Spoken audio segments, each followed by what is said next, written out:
April 13th saw 12 live races from the nation's capital as Rideau Carleton welcomed trotters and pacers as well as fans back for some exciting harness racing.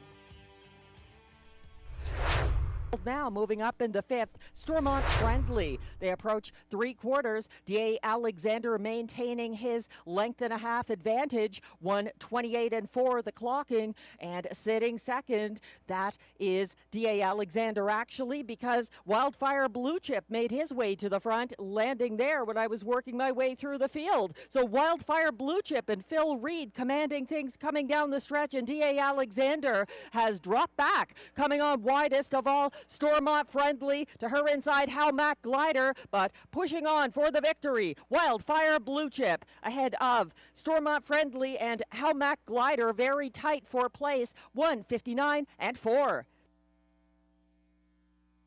A 3-year-old bay colt by 6-pack out of Tango Donato, owned by Dunja Lavrinovic of Gatineau, Quebec, bred by Fashion Farms LLC, New Hope, Pennsylvania. Trained and driven to victory by Phil Reed. Wildfire Blue Chip has a lot of young friends in the winner's circle, celebrating his maiden 1:59.4 win. Congratulations. It's Tricky, trying to go gate to wire here for Robert Shepard at the top of the stretch. It's Tricky, maintains his lead, but hunting him down on the outside is T.H. Rita Lou. T.H. Rita Lou up to the saddle pad. A battle to the wire between these two. It's Tricky, gets a neck victory over T.H. Rita Lou. Gabby Sealster and Hot Girl Summer, 1:57.4. Now coming back to the Rideau Carleton winner's circle, unofficial race 2 winner, number 1, It's Tricky, a 3-year-old black colt by He's Watching out of Old School Groove, owned by William Beecham of Calabogie, Ontario, and Gavin Christie of Perth, Ontario, who also trains. It's Tricky was bred by Princeton Farms Incorporated, Princeton, Ontario, and driven to victory by Robert Shepard. 1:57.4, a new lifetime mark for It's Tricky. Sealster with a sizable lead here, about 3 lengths. Bad Apple next closest, and we'll have to dig deep to catch Arson Sealster as he tries to lead all the way to the wire. He's got a sizable lead here of a good 4 lengths. Bad Apple chasing him home for place. It's going to be Arson Sealster and Guy Gagnon. Finishing second was Bad Apple ahead of D.A. Cinnamon Crunch and My Midnight Lover, 1:54.1. A 3-year-old bay gelding by Sports Writer out of Azure Sealster, owned by Jamie Copley, Kimberly Eaton, and Darren Tingley of Ontario with Dwayne Tingley of Nova Scotia. Arson Sealster was bred by Sealster Farms Incorporated, Lucan, Ontario, trained by Mandy Archer, driven by Guy Gagnon to a new lifetime mark, 1:54.1. Undefeated, 3 for 3, Arson Sealster.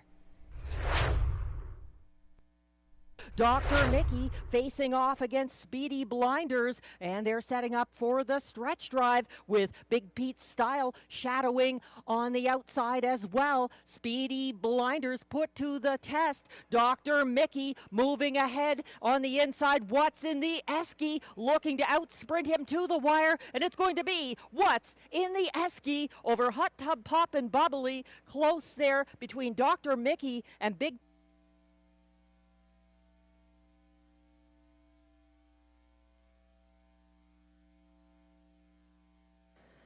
Now returning to the Rideau Carleton winner's enclosure. He's actually just paced past it. Still going strong after his win in race 4. He's circling.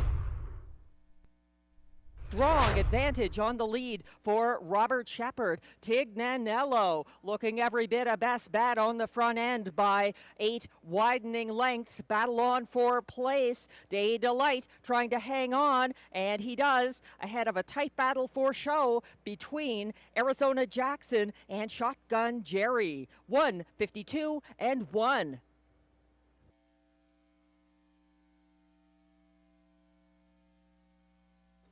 Now coming back to the Rideau Carleton Winner's Circle, unofficial Race 5 winner.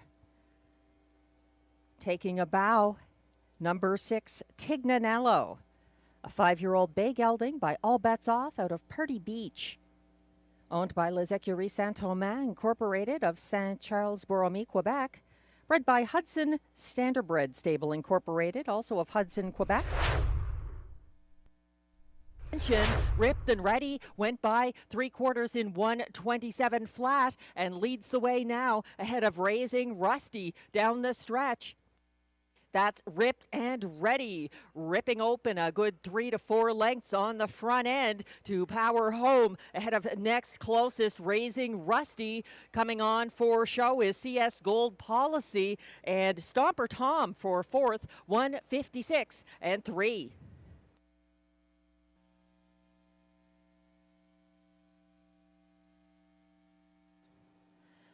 Now back in the Rideau Carleton Winner's Circle. Unofficial Race 6 winner, number 5, Ripped and Ready, an 8-year-old bay stallion by Muscle Mass out of Cumin First, owned by Dr. Ruth Irving of Russell, Ontario, bred by Hempston Farm Incorporated of Russell, Ontario, trained by Terry Vandenplas, driven to victory by Guy Gagnon, 1:56 and 3. Ripped and Ready.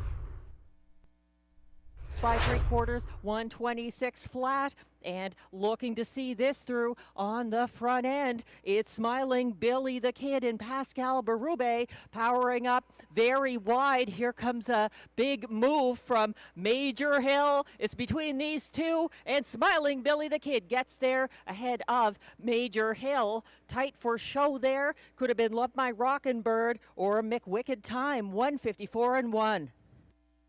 Bay gelding by Better Than Cheddar out of Frown Upside Down, owned by trainer Benoit Hebert of Papineauville, Quebec, bred by William Brown of Hanover, Ontario, driven to victory by the drummer Pascal Berube. Smiling Billy the Kid, 1:54 and 1 in his first seasonal victory. Anna's Wish for the stretch drive. Duck Dynasty looks to be all done. Carson Star Choice up the inside, down the middle of the track. No Time at All, still widest. It's going to be Skylar, of course, over Anna's Wish, No Time at All, and Carson Star Choice. 1:54 and 1.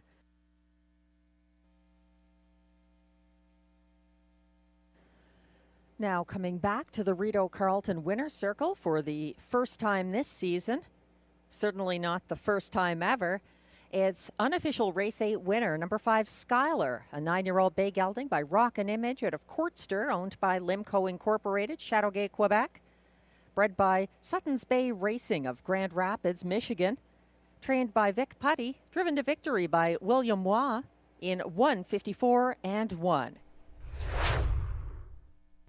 Sitting third, Always Your Way, as they circle to a contested opening quarter, 27 and 2. Sonny Bow is clearing to the front, but now he's got first over pressure on his shoulder, and that's Lady for Dollar up alongside to clear for Marie-Claude Auger. Lady for Dollar taking over, Sonny Bow second. Now third is the Colt ahead of Always Your Way as they head around the second turn, following from further back in fifth at the moment. That's Guy Gagnon with Tough Cooper. They head past the half, 55 and 3. Race 9 winner, number 9, Lady for Dollar.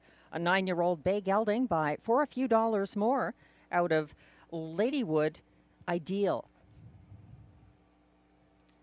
Lady for Dollar is owned and trained by John McMillan of Odessa, Ontario. Bred by James Stewart of Kendal, Cumbria, England.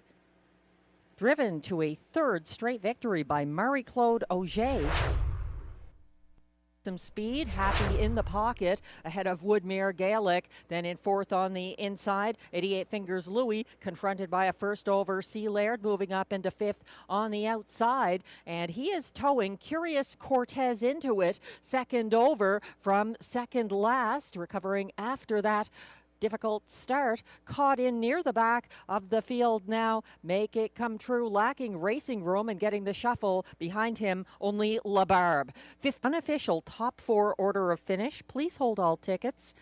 Again, the judges are reviewing what happened before the start of race 10, possible interference on the 9 by the one who was off stride, and 3, the light speed under sustained pressure from early action as Light the Torch looms the danger, sitting on the inside 3rd and continuing to press along on the outside 4th. Stonebridge Hermes, they circle for home. The light speed confronted by Light the Torch up the inside. Early action continuing to drive on the outside. He's needing his back class, and he's got enough to see it through once again. The light speed, Guy Gagnon, gets there ahead of Light the Torch. Early action for show. 1:52 and 3. The difference with great horses is sometimes how much they want that win. And the light speed does it again from post 8 in the preferred handicap pace, race 11. He's the unofficial race winner. The light speed, a 7-year-old bay gelding by Moonbeam out of Jema, owned by breeder Michel Nollet of Princeville, Quebec. Trained and driven to victory by Guy Gagnon. The second win in start number 8 of the season for the light speed, and a new seasonal 4th, the 50-1 better on the island, shuffled back to 5th on the inside. Beach Journey not getting a preferred journey tonight. 3/4, 125 and 2, and 3rd over in 6th on the road to Texas is within range. They are turning for home. Big Cheddar under steady pressure, and here comes Horizon Sealster, but following up the inside, that's Beach Journey. Beach Journey, a 9-year-old bay mare by Net 10 EOM out of Diva du Jour, owned by Écurie Guy Gagnon Incorporated and Frédéric Gagnon of Gatineau, Quebec. Bred by Nathan Eicher of Spencerville, Indiana. Trained and driven by Guy Gagnon. She is undefeated this season. In race 5, racing fans witnessed Canada's fastest mile on a 5/8 mile track this season as Tignanello and Robert Shepard got the victory for trainer Michel Legasse and owner Les Écuries Saint-Thomas Incorporated in 1:52 and 1. Join us again on Sunday, April 20th, 6:30 p.m. for more exciting harness racing at Rideau Carleton.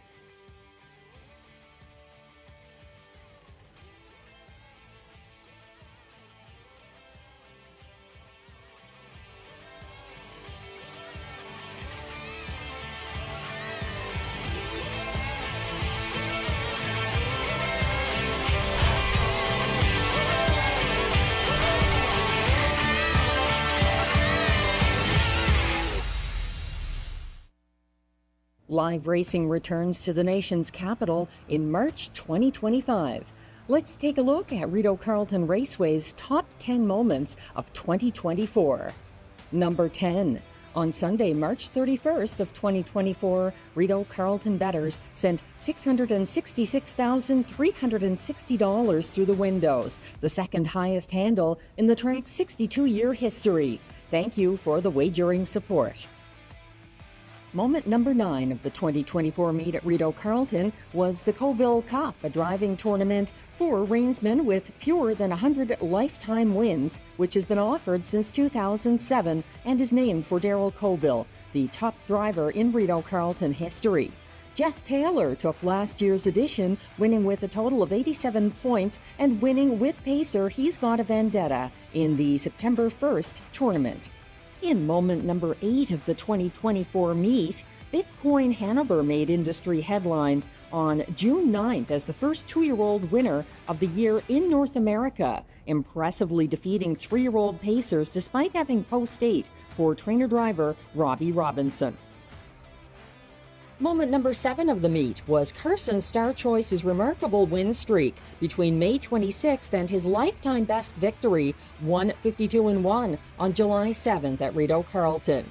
He was claimed at the Raceway at Western Fair on May 14th and subsequently became one of Guy Gagnon's top horses of the year at Rideau Carleton. Guy Gagnon coming out on top of the driver's standings once again.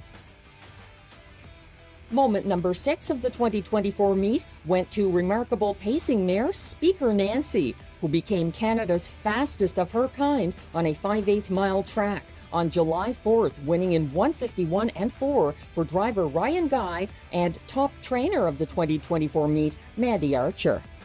Moment number 5 of the 2024 meet happened on November 14th when He's Got a Vendetta and driver Marie-Claude Auger delivered the 1800th training victory for John McMillan. The popular horseman has worked as general manager, race secretary, and track announcer at Rideau Carleton. Congratulations, John. Here's to many more in the new year. Counting down to moment number 4 of last year's meet at Rideau Carleton, top trotter War We Exalt earned his 2024 Trotter of the Year title in the nation's capital for driver Ryan Guy and trainer Patrick Dillon, winning 7 preferred handicaps, including 3 in a row between August 15th and September 5th. He had a total of 11 wins last year. Moment number 3 of the meet goes to Odds on Platinum, an O'Brien Award Top 2 finalist for 3-year-old Pacing Filly of the Year. The Dr. Ian Moore trainee provided the catch drive of a lifetime in Ontario Sire Stakes Gold at Rideau Carleton, June 23rd, when she won in 1:50 and 3 for Stéphane Brosseau. That stood as Canada's co-fastest 5/8 mile track victory for any 3-year-old pacer last season, and just missed the Canadian and track record of 1:50 and 2 for the 3-year-old pacing fillies set by Powerful Chris in 2019 at Rideau Carleton. Counting down our top moments of 2024 at Rideau Carleton, number 2 is the fastest ever Canadian dead heat on a 5/8 mile track, and that took place at Rideau Carleton in the August 4th preferred handicap pace.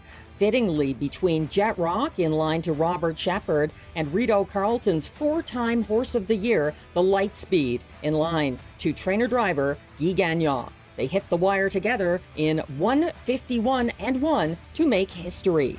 The number 1 moment of the 2024 meet at Rideau Carleton actually took place in 2025. Saturday, February 8th at the Mississauga Meadowvale Hilton, when Guy Gagnon captured his 2nd O'Brien Award of Horsemanship.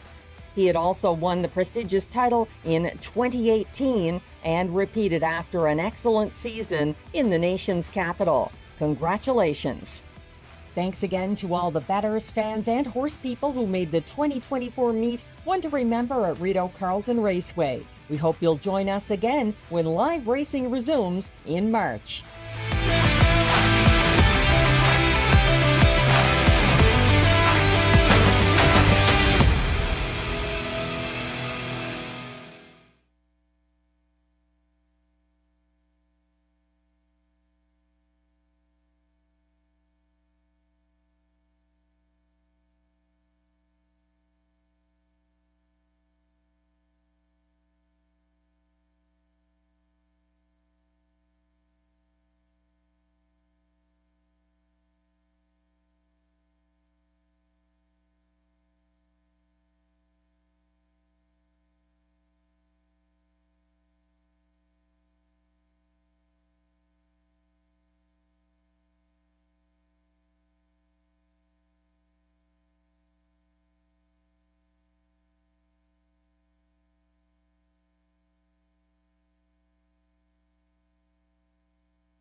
Good evening, ladies and gentlemen. Welcome to Rideau Carleton Raceway on this Sunday, April 20th. Happy Easter and happy race night number 5 of the 2025 meet. We've got 10 live races tonight from the nation's capital. First post, 6:30 p.m., about 29 minutes away, and it's another lovely night for some live harness racing. The track conditions are fast, weather conditions clear, a temperature of 10 degrees Celsius, 50 Fahrenheit, winds from the southeast, 19 kilometers an hour, 5 miles per hour, humidity is at 25%.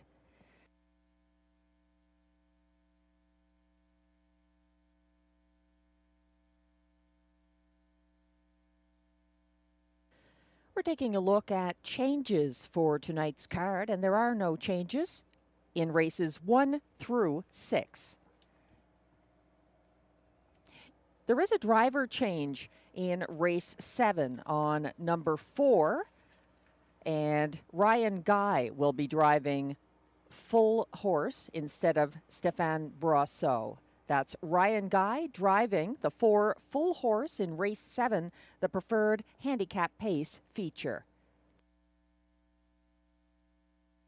In race 8, we have one equipment change to report, and that's on the 3, Dr. Mickey. The equipment change is remove side rolls and add a running hood. That's on Dr. Mickey in race 8.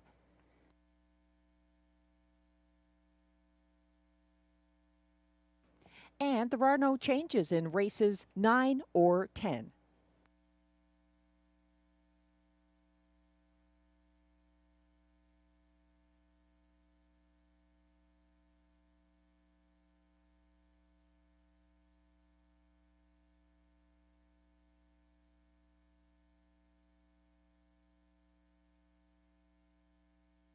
We're about 27 minutes away from post time for race 1. And as mentioned, no changes there. It's a field of 6 pacers on the less experienced side. Some of them racking up wins recently, though. There's a good matchup between Mandy Archer stablemates, the 3 Arson Sealster, and the 4 Scandia Hannibal. It was a great battle between those two in their most recent matchup here, April 6th. So I'm looking forward to that again in race 1, which has exactor, triactor, daily double, and superfecta wagering.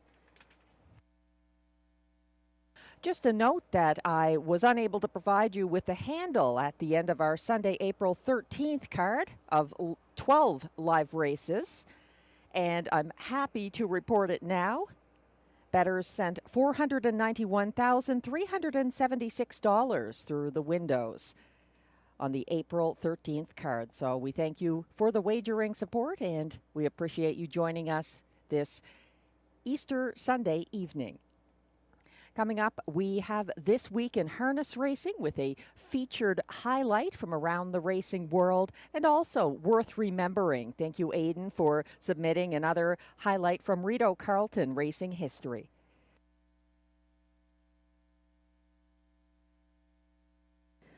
This week in harness racing, we check in with the top Alberta pacer, Shark Week, and driver Mike Hennessy in the Century Downs Saturday top class. They're off. And pacing down the center, Samba beat out well. Shark Week from the far outside, being hustled by Hennessy. And the same 2 as last time. A charge onto that opening turn quickly. It's Shark Week. Gonna clear Samba Beat, gets down to the rail here at 3-5 to Shark Week as he sprinted onto that opening turn. Samba Beat lets him go sit second. Believe it, See It left well. He is third. Midnight Mover is an outside 4th and moving up for Sobe. And back in 5th then is Wine 30 from 6th. Jeremiah Custard, Mercedes Trails. Opening quarter, Sizzler 26-1. Shark Week could have gone much faster through that opening turn. Hennessy going to back it off here as he looks to grab the breather in the second panel. It's Samba Beat from second. Believe It, See It third. Out and rolling again now. Midnight Mover. Sobey not waiting around with that one. He's on the attack. And then you've got General Custard gapping his cover from fifth. Inside Wine 36th. And Mercedes looking to wind it up from seventh. The half 55 and 3. A 29 and 2 rating from Hennessy in the second quarter. They head down the backside. Shark Week being confronted by Midnight Mover. They're stepping now down the backside. Samba Beat is loosely gapped in third. Wide from the backfield. Mercedes picking him up, putting him down. And in between horses there, General Custard fighting on. It's Shark Week having to go to the afterburners. Midnight Mover put him to the test down the backside. Three quarters, 123 and 3. And it's Shark Week by a length and a half. Midnight Mover under Sobey urging second. And General Custard is third. They turn for home. Shark Week just keeps going. It's Shark Week by 2. Midnight Mover going to try him again in the lane. Shark Week and Midnight Mover. Hennessy says bring it on with Shark Week as the champ is home in 152 and 4 for Shark Week. Big effort by Midnight Mover. He was second, and it appeared to be Mercedes in third.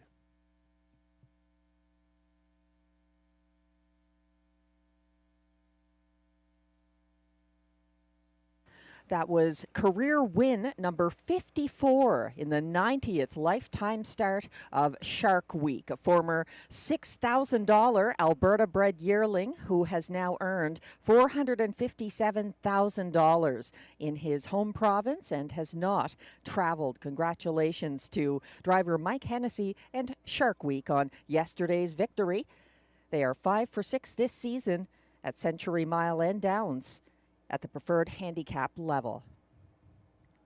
We're about 22 minutes away from race 1, and it's time to look at track handicapper selections here. Glenn Pearson and myself see it slightly differently.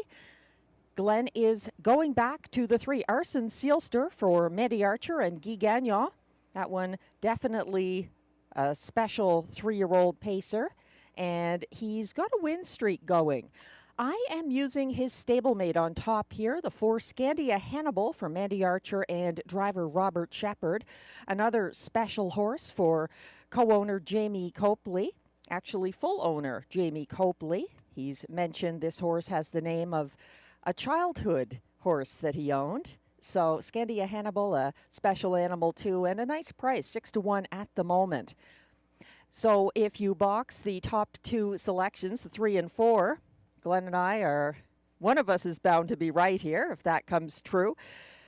And then we're both looking to the 2, Bad Apple as well as part of our ticket, with Glenn using this Benoit Hebert trainee driven by Pascal Berube in the show spot.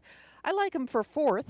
I'm using the mare, the 1, DA Cinnamon Crunch for Macy Castle and driver Ryan Guy to complete my triactor ticket. And Glenn is putting the 1 4th in his superfecta. So similar horses, different combinations here, and the betting public siding with Glenn's assessment of the 3 Arson Sealster, making him the 4-5 favorite at the moment. Once again, in race 1, there are no changes. There's exactor, triactor, early daily double, and superfecta wagering available.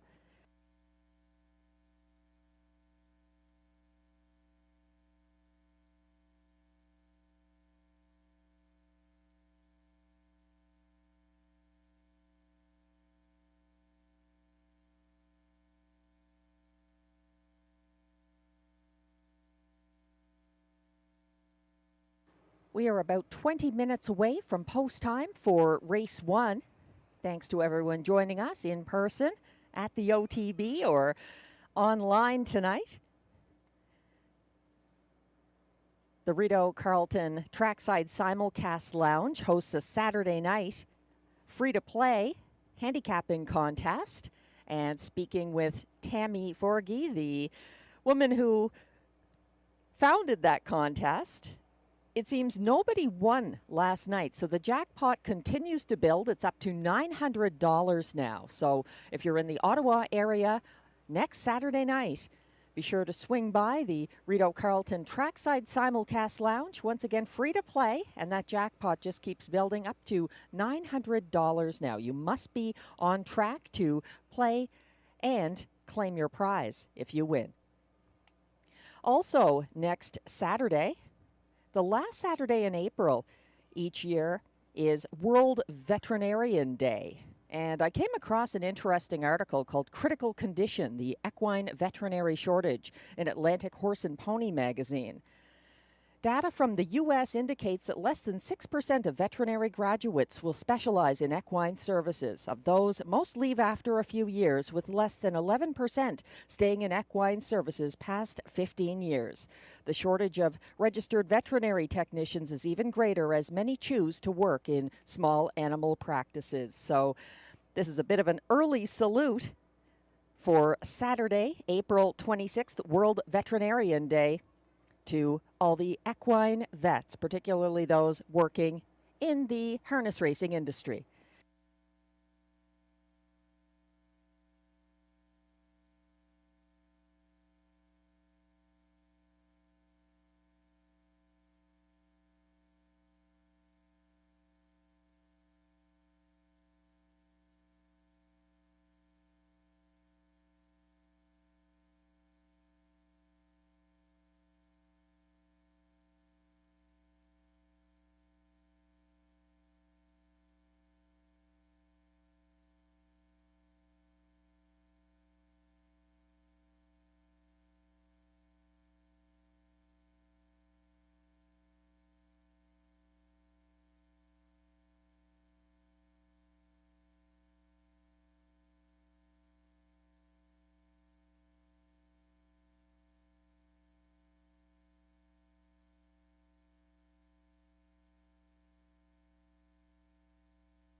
Just a note for those who may not be familiar with our 2025 racing schedule change yet.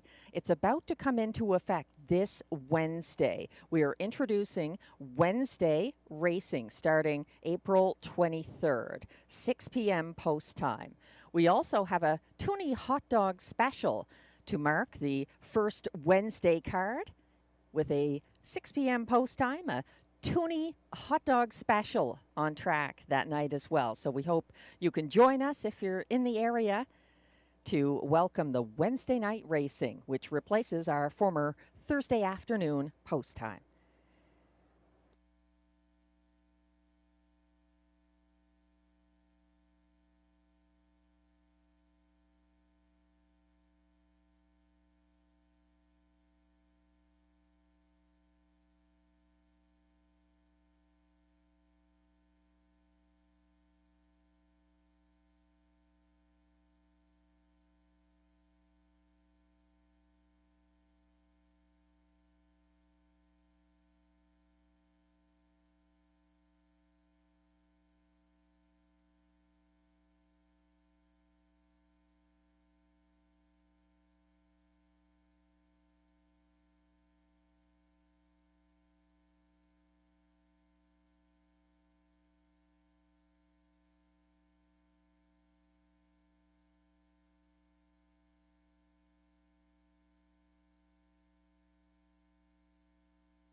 We're about 15 minutes away from post time for race one.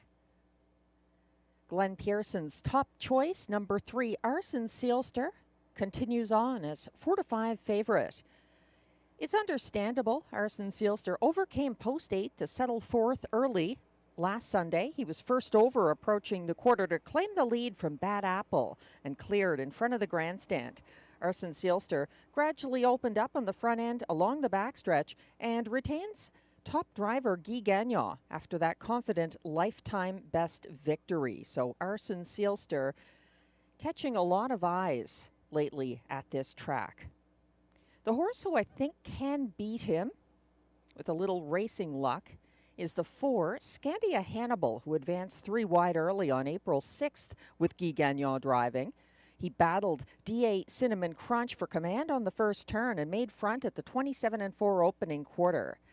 He was circled by his 1-9 stablemate, Arson Sealster, in front of the grandstand, and then Scandia Hannibal tipped from the pocket in the stretch. He closed in an identical 28-4 last quarter and missed by about a length. He's coming back after a week off, and Scandia Hannibal driven by Robert Shepard. So should be another exciting stretch duel between 2 very nice 3-year-old pacers from the Mandy Archer stable. The other to watch, 7-1 right now on number 1, DA Cinnamon Crunch, who left strongly from mid-pack Sunday. She had a pocket ride behind the leader, Bad Apple, from the first turn onward and got boxed in approaching 3/4. She was loose late up the inside path. And then there's the 2, currently at odds of 3-1, Bad Apple, who set the pace to the 27-4 opening quarter Sunday and stretched out Arson Sealster as that rival challenged him first over. He's had a loose pocket behind Arson Sealster the remainder of the mile and had a mild late rally. He was the best of the rest.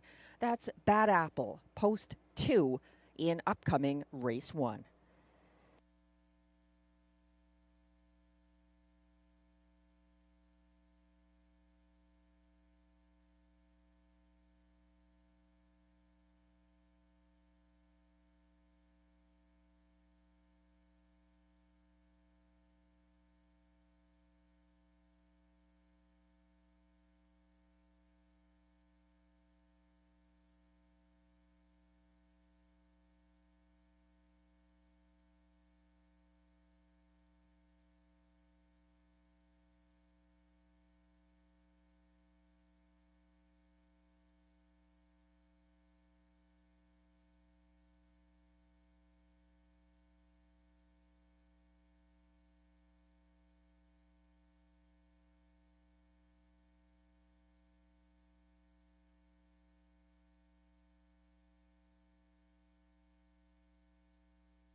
We're about 9 minutes away from post time for the first of our 10 live races this evening at Rideau Carleton. Thanks to everyone joining us on the track or at the OTB or online this evening. It's an exciting card, and as mentioned, features a good matchup in the first race between the 3 Arson Sealster and the 4 Scandia Hannibal. And it's not a 2-horse race either. Any of these do have a chance with the right trip and the right racing luck here. Sundance Leo is racing free-legged again. He's shown some moments for Marie-Claude Auger. And then the 6 Hellas Rocket. You never know. He has some strong late speed for trainer-driver Sebastian Turenne, and he can be a part of it. So this is a rather deep group of 6 pacers, non-winners of $15,000 or a race this year.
On this week's Worth Remembering, we go back to May 21st, 2017, when the trotter Wichita Jazz delivered a Rideau Carleton victory for Matt Harvey. And they're off. Timing the gate well, Majestic Maggie. Thank You Kessel, however, is trying to beat them all out of there, and Doug Brown steers this one to the front. Far outside, Gord Brown is there with Boots, Scoot, and Laurel now. And between horses, Wichita Jazz down at the rail, Majestic Maggie, followed there by Optima Kemp. To Optima Kemp's outside now, Boots, Scoot, and Laurel. It's back there to Toga Town, and the 2 trailers as they make their way to the opening quarter are Conway Escape. As they go to the quarter, they go 3 wide in 29 seconds flat. Off stride went Thank You Kessel. Thank you, Kessel. Jumped it off, and here is Wichita Jazz circling that rival at 3/8 to take over the lead for Matt Harvey. Back there in third to Majestic Maggie, followed by Optima Kemp and Boot Scoot and Laurel. Togatown tips to the outside. Zorgovic Indy trails the field. They round the lower turn and make their way to the half, and the new race leader is Wichita Jazz. Hits the half in 1 minute flat. Nice slowdown there in the second quarter frame, but Wichita Jazz now has company.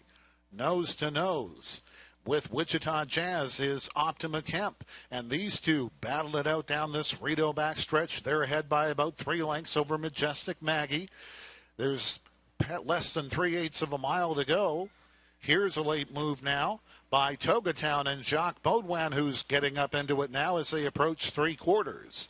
Wichita Jazz still the leader, 3/4 in 1:30 flat. A nice easy 30-second split in the second, third quarter frame. Optima Kemp still trying to have a go at him. They're at the head of the stretch. Wichita Jazz still with the lead, trying to hold on for Matt Harvey. More company coming up on the far outside, however. They're fanning out across the track. Here comes Boot Scoot and Laurel, but Wichita Jazz is drawing clear. Wichita Jazz to win it. Brought his A game tonight. Conway Escape got second. Boot Scoot and Laurel and Gord Brown took the show. 159-4.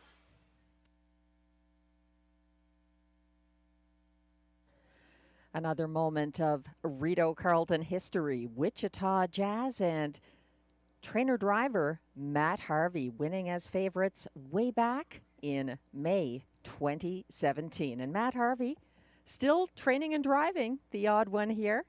Great to see.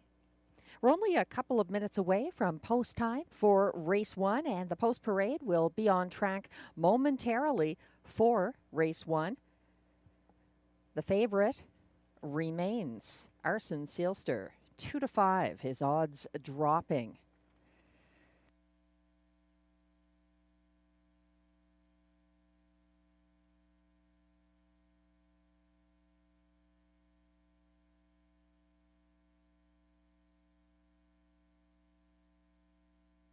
As we wait for the post parade, just a few notes from yesterday's qualifiers. They will be the last of the Saturday morning qualifiers unless something changes. They should be moving to before the races.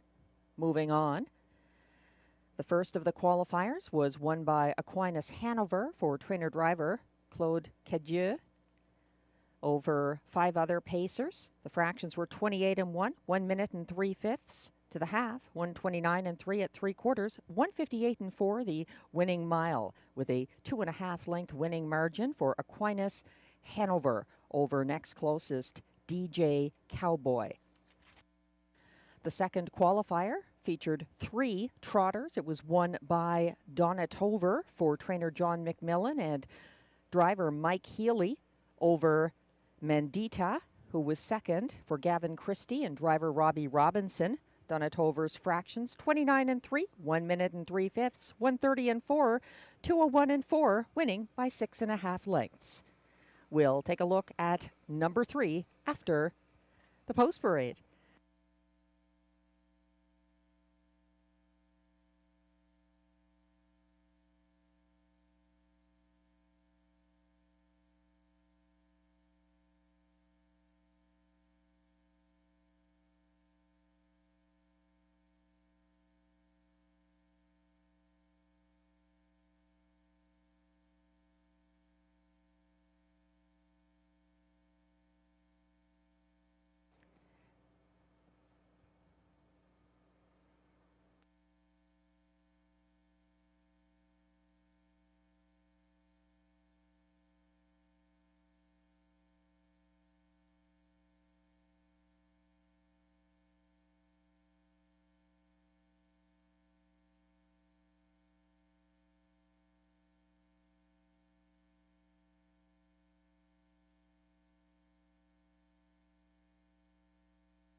And the Race 1 Post Parade is on track. These pacers are non-winners of $15,000 lifetime or a race in 2024, 2025. Also eligible, $20,000 claimers for non-winners of $30,000 lifetime. Allowances for fillies and mares, the purse $6,200.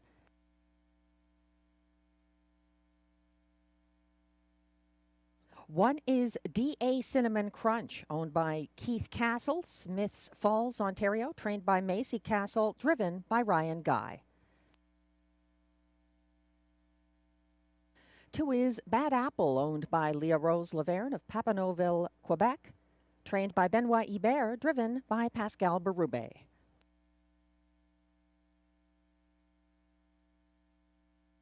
Three is the current 1-5 favorite, Arson Sealster, owned by Jamie Copley and Kimberly Eden with Darren Tingley, all of Ontario, along with Dwayne Tingley of Nova Scotia, trained by Mandy Archer, driven by Guy Gagnon. Four is Scandia Hannibal, owned by Jamie Copley of Kenmore, Ontario, trained by Mandy Archer, driven by Robert Shepard. Five is the free-legged Sundance Leo, owned by Denise Auger of Trois-Rivières, Quebec, trained by Ariane Girard and driven by Marie-Claude Auger. And completing the field from post 6, Hella's Rocket, owned by Alexis Zielke of Gloucester, Ontario, trained and driven by Sebastian Turan.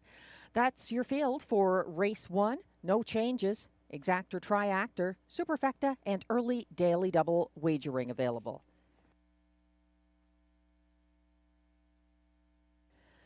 Yesterday's third of the 3 qualifiers was 1 in 1:58 and 3 by Mythic Gambler for Catherine Girard and driver Paul Laframboise, by the way.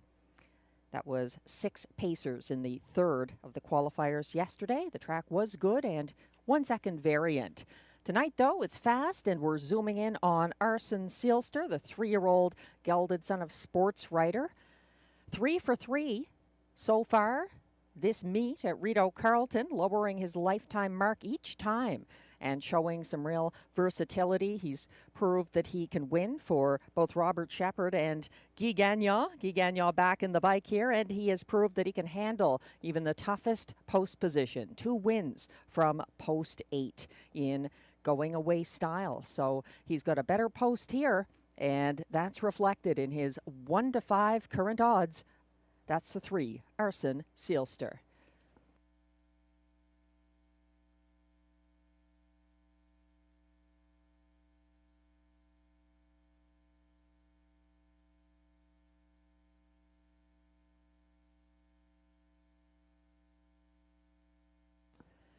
Stablemate Scandia Hannibal, the 4, has finished second to Arson Sealster in both of their recent matchups, March 23rd and April 6th. He took a week away from the races last Sunday, so Scandia Hannibal, a nice 5-1, looks like an enticing prospect to me. I've got him on top of my ticket. Glenn is returning to the ultra-consistent Arson Sealster on top of his. Who do you like?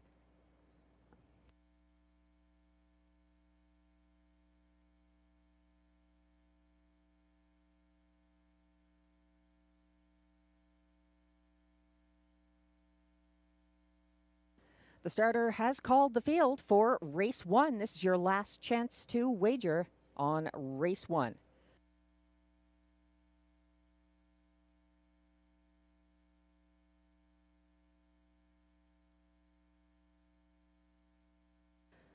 The pacers are lining up behind the gate on this Easter Sunday evening.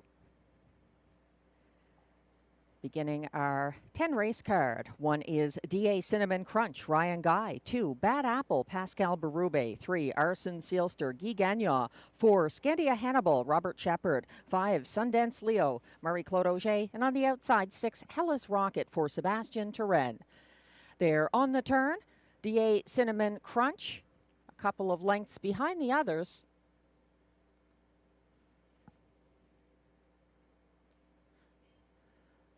They're on the backstretch, quickly approaching the start of race 1. and the early double. They're off and pacing. D.A. Cinnamon Crunch and Ryan Guy timing the gate and surging to a brief early lead. On their outside, Bad Apple making his way to the front for Pascal Berube. That puts the mare in the pocket. And here comes a first over early move from third for Arson Sealster. Underway already up into second and challenging Bad Apple. That puts Arson Sealster on the front end, approaching the opening quarter, the 1-9 top choice, circling Bad Apple, 28 flat, the clocking there. He is working for it, though, not quite making his way to the inside path. He's landed there now. Arson Sealster opening up by 2 over Bad Apple, about 2 behind him in third, D.A. Cinnamon Crunch, and an equal margin back to Scandia Hannibal sitting fourth, followed in fifth by the free-legged Sundance Leo and the trailer Hella's Rocket. They're single file on the second turn, approaching the half and led by that strong favorite Arson Sealster. 57-3, quite a breather there as he opens up by 3 lengths over next closest Bad Apple, and then from third it's D.A. Cinnamon Crunch about to get covered up. Bad Apple is coming on again and actually circling Arson Sealster. He's opened up by 2, tightening up second, that is D.A. Cinnamon Crunch, and first over from third now. Here comes Scandia Hannibal for Robert Shepard, dropping back to fifth on the inside. Arson Sealster on the run and dropping quickly to the back of the field. They passed 3/4 in 1:27 and 1. A whole different complexion here. Bad Apple confronted by Scandia Hannibal as they turn for home. Scandia Hannibal turning it on, coming wide as well. D.A. Cinnamon Crunch in third. On the inside, Bad Apple fighting back down the center of the track. Scandia Hannibal won last surge. It looks like Scandia Hannibal ahead of Bad Apple, D.A. Cinnamon Crunch, and Sundance Leo. 1:56-4.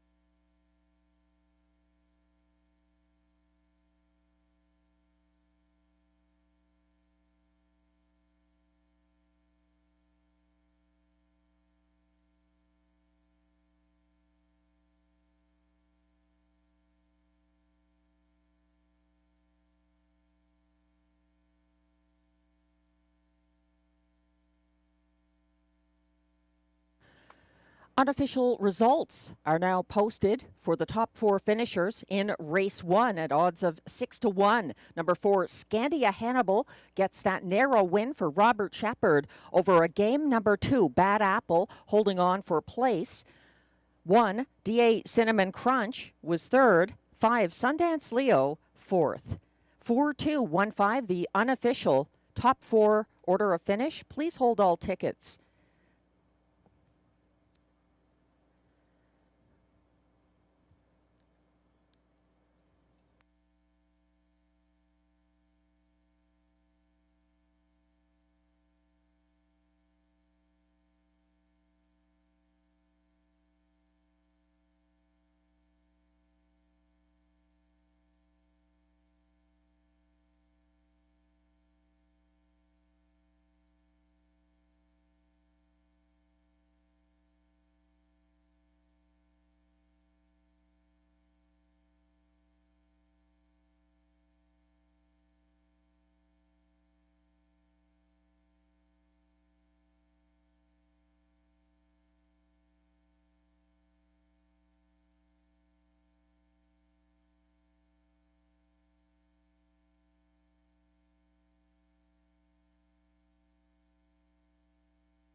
Now returning to the Rideau Carleton Winner's Circle, unofficial race 1 winner, number 4, Scandia Hannibal. He's a 3-year-old Bay Colt by Sports Writer out of Lucky Terran, owned by Jamie Copley of Kenmore, Ontario, bred by Kathy McBride of Almonte, Ontario, and Jamie Copley.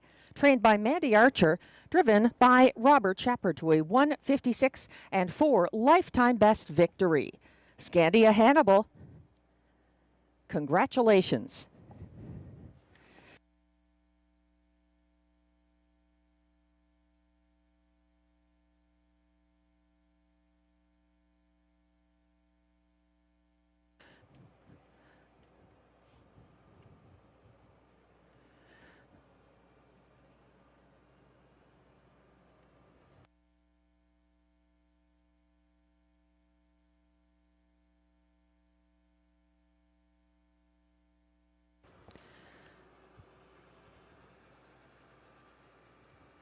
One to 9 favorite, number 3, Arson Sealster, broke on the final turn, and the AGCO judges have looked at footage of that. I have nothing to report right now. It seems to have been a spontaneous break by Arson Sealster.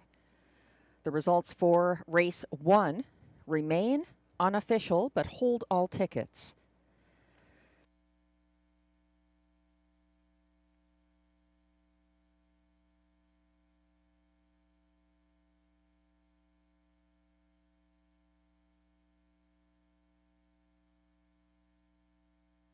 And race 1 results are now official.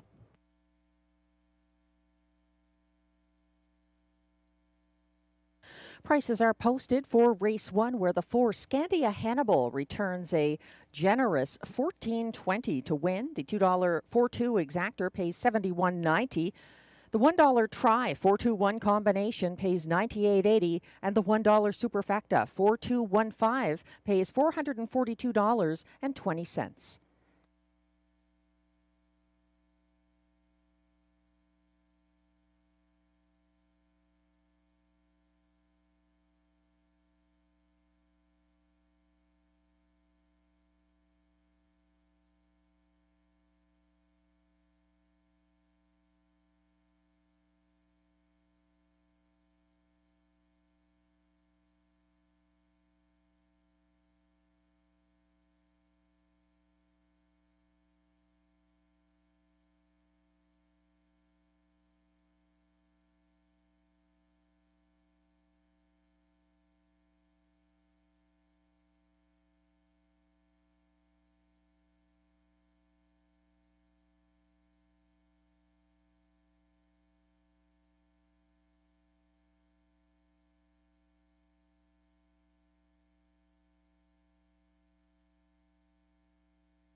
The race 1 rundown is now on your screens. 1, DA Cinnamon Crunch was 3rd. 2, Bad Apple, 2nd.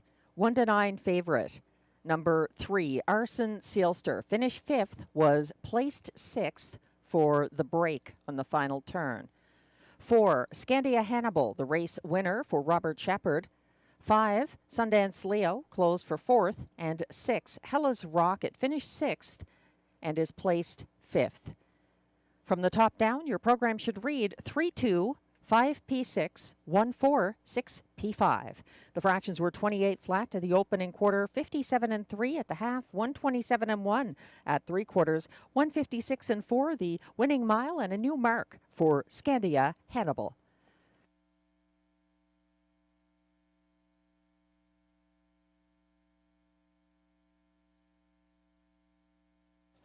We're moving on to race 2 now, which features exactor, triactor, superfecta, and early pick 4 wagering. No changes in race 2 or any of the races in this pick 4 sequence, races 2 through 5. Another strong favorite right now from post 2, 3-5. The odds on the 3-year-old daughter of Danson Lou, T.H. Rita Lou. I have a pick 4 ticket starting this race. I think T.H. Rita Lou is a horse you could easily single here. She was beaten by It's Tricky last Sunday, but I am using her along with the 3, Tia, and the 5, CB Caper. In race 3, going 4 deep. It's a bigger field, quite competitive there. I'm using the 5, Logan Behold, with his win streak going. But I think I Am a Rocket for Guy Gagnon from post 2 is a contender, as is the 3, Stonebridge Hermes, moving down from the top class. And Prospector's Gold, the other Mandy Archer horse here, was a scratch on April 13th, a transportation scratch, but a winner on March 23rd. So very competitive race 3. In race 4, keeping it simple with the 2, Monty's Gone Marble for John McMillan and Pascal Berube, as well as the 6, McWicked Time for trainer-driver Robbie Robinson. And then race 5, going back to the 2 and 6, number 2, No Time at All, Yves Tessier and Pascal Berube, and the 6, Beef and Cheddar for Wayne Catherwood and Robert Shepard. He is 3 for 3 this season at Rideau Carleton. $9.60, the cost of that 20-cent pick 4.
Race 2 Post Parade is coming on track, also on the pace. These non-winners of $5,000 lifetime, with non-winners of a race allowed $4,000 and allowances for fillies and mares. They compete for a purse of $5,600.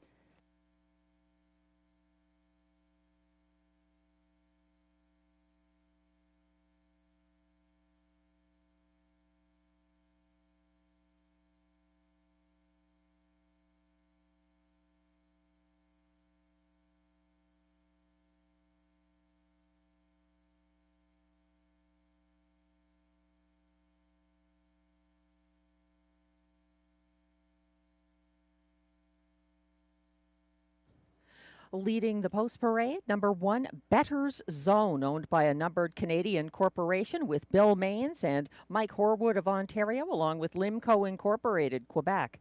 Trained by Vic Putty, driven by William Waugh.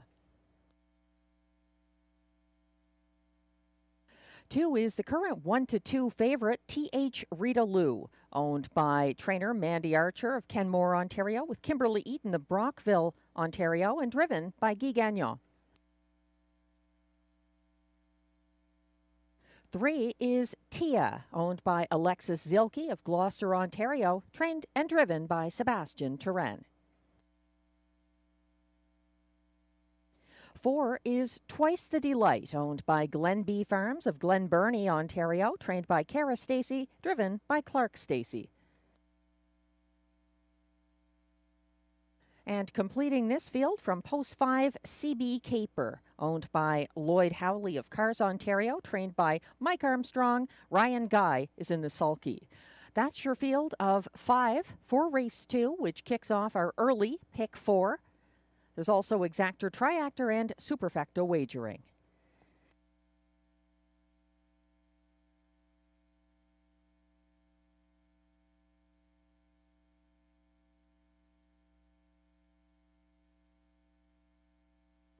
We're zooming in on the favorite. That's the 2 at odds of 4 to 5 right now. TH Rideau. She was a beaten 2 to 5 favorite who got away 4th behind the front end winner. It's Tricky here last Sunday. TH Rideau had a first over move on the second turn, gradually gaining ground, uncovered along the backstretch and reaching the sulky wheel of It's Tricky. She fought gamely down the stretch and missed by a neck, running out of racetrack. She paced the field's co-fastest closing quarter of 30-1. TH Rideau looking good out there tonight. And back in line to Guy Gagnon once again. Other contenders here, the 3, Tia, was caught in second last on the second turn last Sunday. She was gaining ground 6th along the pylons and 3rd over on the final turn. She came 3 wide for the stretch drive and gets some post relief for the first time this meet. 5 to 1 right now on the 3, Tia. Glenn and I both agree, though, the 2, TH Rideau, tough to beat here. Glenn is looking to the 5, CB Caper in the place spot. I'm using her 3rd behind Tia. And then both of us are adding the 4, Twice the Delight, to our tickets as well. Twice the Delight getting some post relief and spotted rival several lengths at the start Sunday. This one did catch the field and then came first over from last in front of the grandstand, picking up excess cover. So the 4, Twice the Delight, 5 to 1 right now, a part of our tickets, but lesser shares than the 2, TH Rideau.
Windows remain open for race 2. They will be going behind the gate shortly.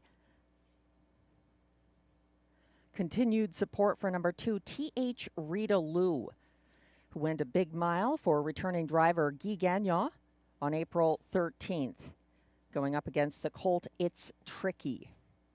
He's not part of this field. I think he's actually going to the raceway at Western Fair. And this field should be a little easier for TH Rideau if her racing luck and the rest hold up tonight. They will be lining up now for race 2.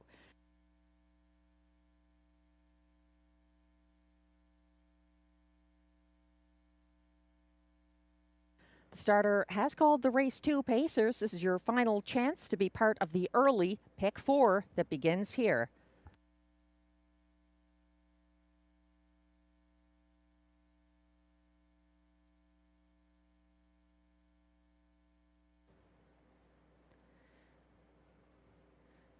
field of 4 female pacers and 1 gelding. Going behind the gate now. 1 is Better's Zone for William Bois. 2, T.H. Rideau, Guy Gagnon. 3, Tia, Sebastian Turenne. 4, Twice the Delight, Clark Stacy. And on the outside, 5 is CB Caper, Ryan Guy. They're on the turn. Better's Zone and Tia yet to get into position. The others with their noses on the gate as it turns on to the Rideau Carleton backstretch. They're quickly approaching the start for race 2 and the early pick 4. And they're off.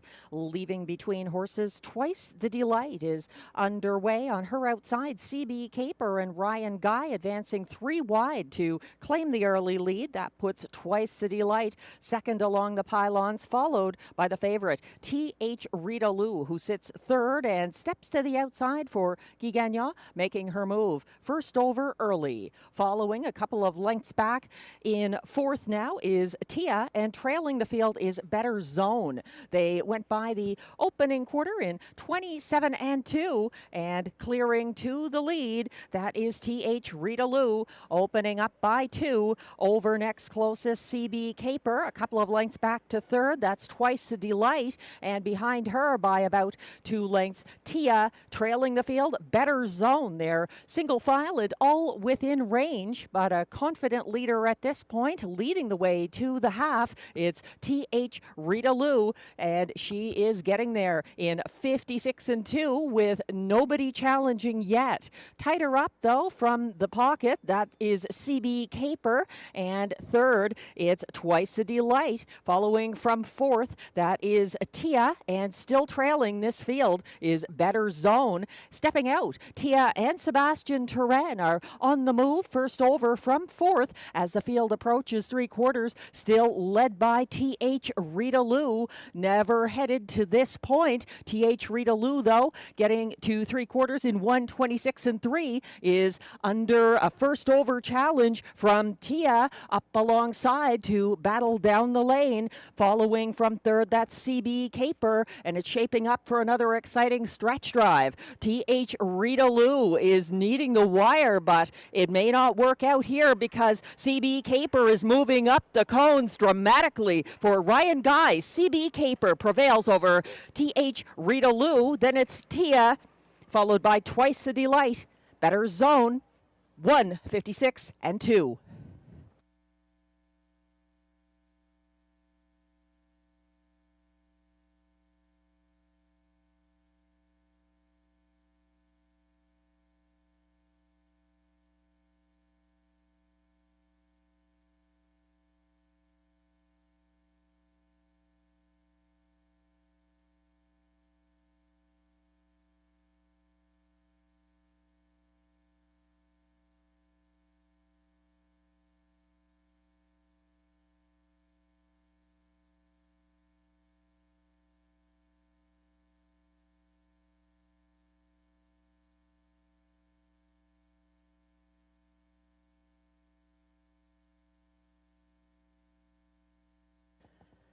Unofficial top 4 results are posted for race 2 at odds of 6-1. Number 5, CB Caper pulls the mild upset for driver Ryan Guy over the 1-9 favorite. Number 2, T.H. Rideau, who holds on for place ahead of the hard-charging 3, Tia, the show finisher. Fourth was the 4, Twice the Delight. 5, 2, 3, 4, the unofficial top 4 order of finish. Please hold all tickets.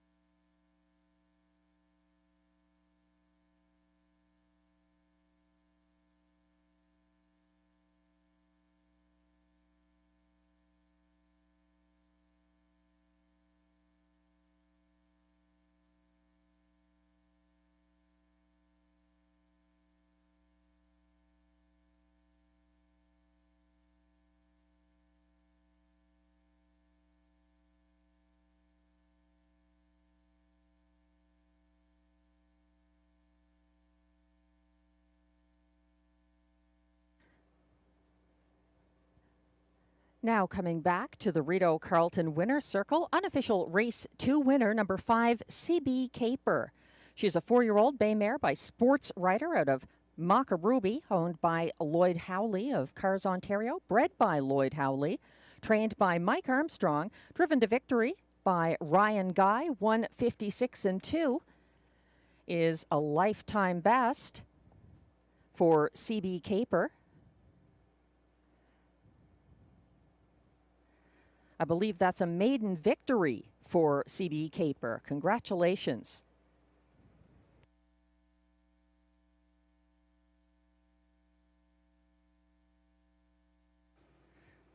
That is indeed the first lifetime win for CB Caper in her 11th start. Race 2 results are now official.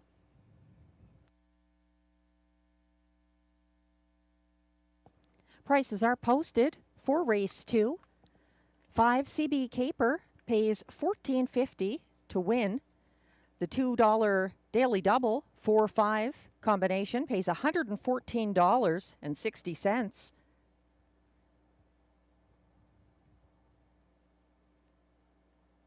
That $2 5-2 exactor pays $21.80.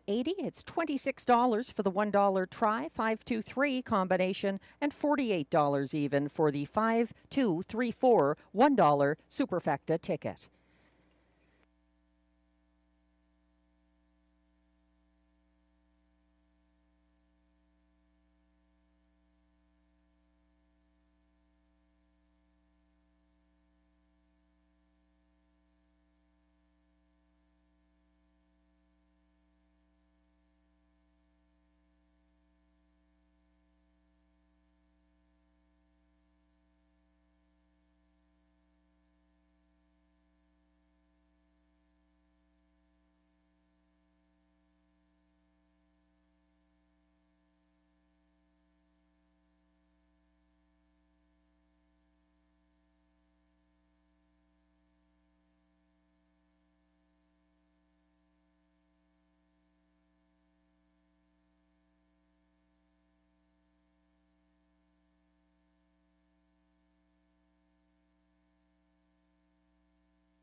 The race 2 rundown is now on your screens. 1, Better Zone, finished 5th.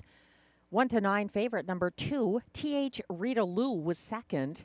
3, Tia, 3rd. 4, Twice a Delight, 4th. And 5, CB Caper got the maiden win for Ryan Guy. From the top down, your program should read 5-2-3-4-1. The fractions were 27-2 to the opening quarter, 56-2 at the half, 126-3 at 3/4, 156-2, the new mark in the maiden breaking win for CB Caper.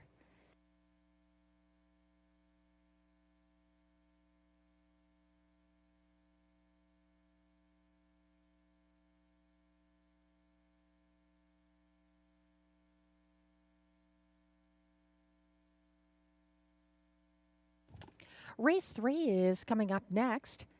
Exact or Triact or Superfecta and Pick 3 wagering. No changes to this field of 7 pacers. It's a competitive group with a few standouts, one of whom is the current 4-5 favorite from Post 2 for trainer-driver Guy Gagnon. I Am a Rocket, dropping in from the April 13th preferred handicap pace where he finished 7th. That was a stacked field of quality pacers, so I Am a Rocket getting a bit of post relief here, as well as, or I should say class relief here, returning to the same post. And Guy Gagnon able to drive him this race. In the preferred, Guy Gagnon usually stays with the light speed, the stablemate of I Am a Rocket. So he's a 4-5 top choice here. Glenn and myself were quite impressed by the 5 Logan Behold from the Mandy Archer stable. Robert Shepard driving. 2 for 2 here this season.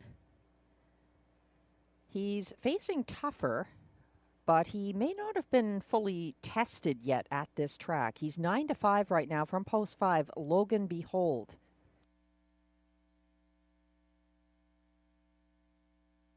Another dropping in from the preferred handicap is the 3 Stonebridge Hermes for trainer-driver Jacques Baudouin. This horse just keeps getting better. He's 6 now and has been very competitive even at that top level where he finished 5th April 13th behind the light speed. So the class relief may suit him.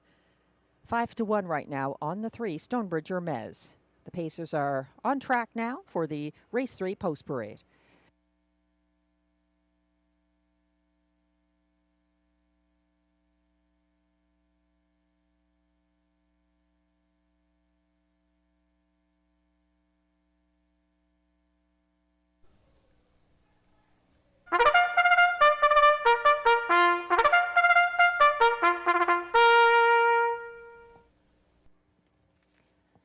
The Race 3 Pacers are non-winners of $7,500 in their last 5 starts, with non-winners of a race in 2025 allowed $1,000. Also eligible, non-winners of $55,000 lifetime and $25,000 claimers. They compete for a purse of $8,500.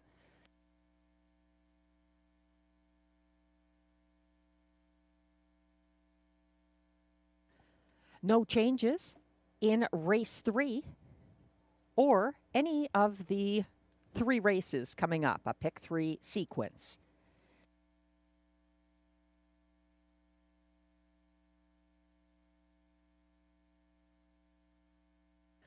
One is Skylar, owned by Limco Incorporated of Châteauguay, Quebec, trained by Vic Putty, driven by William Waugh.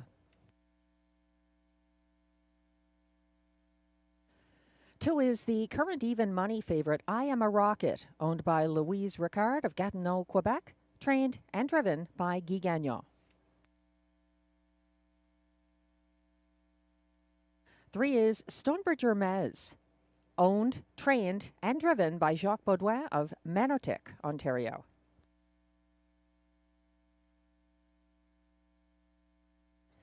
4 is Time to Dancing, owned by a numbered Quebec corporation of Gloucester, Ontario, trained and driven by Stéphane Pouliot.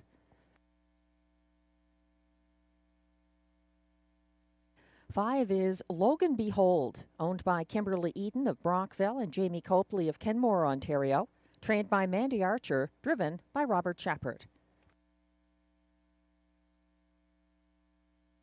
6 is Prospector's Gold, owned by Jamie and Jacob Copley of Kenmore and Kimberly Eaton of Brockville, Ontario, trained by Mandy Archer, driven by Ryan Guy. And on the outside, from Post 7, Perpetual Rock, owned by Gina Bragagnolo, along with trainer Yves Tessier, both of Quebec, and co-owner Lynn Bragagnolo of Ontario. Pascal Berube drives. That's your field of 7. No changes for upcoming Race 3 at Rideau Carleton. Exact or Triact or Superfecta and Pick 3 wagering.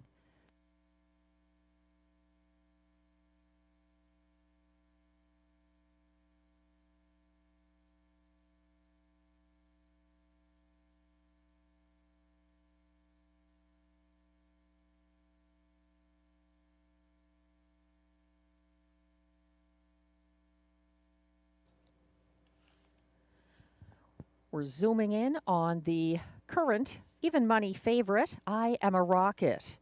Post 2 in upcoming race 3. He is one of them in this field, getting some class relief, dropping down from the preferred handicap level. I Am a Rocket is back in line to Guy Gagnon after blasting off the gate for Robbie Robinson last Sunday. He sat second behind early leader, Full Horse on the first turn, got covered up in fourth past the quarter after the Lightspeed made front, and Early Action stepped out first over from fifth. I Am a Rocket tipped third over at the half to follow the cover of Stonebridge Hermes and closed in the field's co-second fastest last quarter of 28-4 from too far back. He could be forwardly placed here with the class relief, and Guy Gagnon back in the bike. Another top horse here, the 5, Logan Behold, was first off the gate April 6th. He was parked first over as Tignanello battled back along the inside. Logan Behold took back to the pocket before the 27-1 opening quarter and then overtook Tignanello in the stretch. He drew away from next closest Smiling Billy the Kid and took a new lifetime mark as well, 1:54.2. He's been sharp this season at Rideau Carleton. That's the 5, Logan Behold, 3-2 the price on him right now, 2 for 2 this season.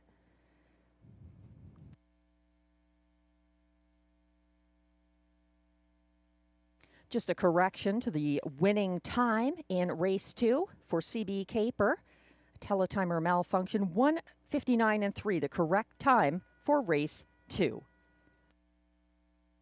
The starter has called the field now for race 3. This is your final chance to get involved in the pick 3 that begins here.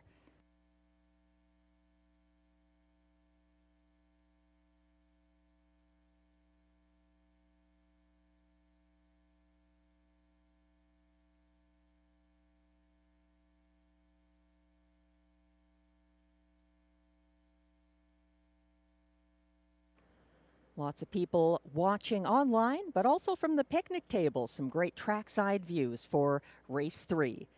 The field is lining up. 1 is Skylar for William Bois. 2, I Am a Rocket, Guy Gagnon. 3, Stonebridge Hermes, Jacques Baudouin. 4, Time to Dancing, Stéphane Pouliot. 5, Logan Behold, Robert Shepard. 6, Prospector's Gold, Ryan Guy. And 7, Perpetual Rock, Pascal Berube. They're all in line and on the turn.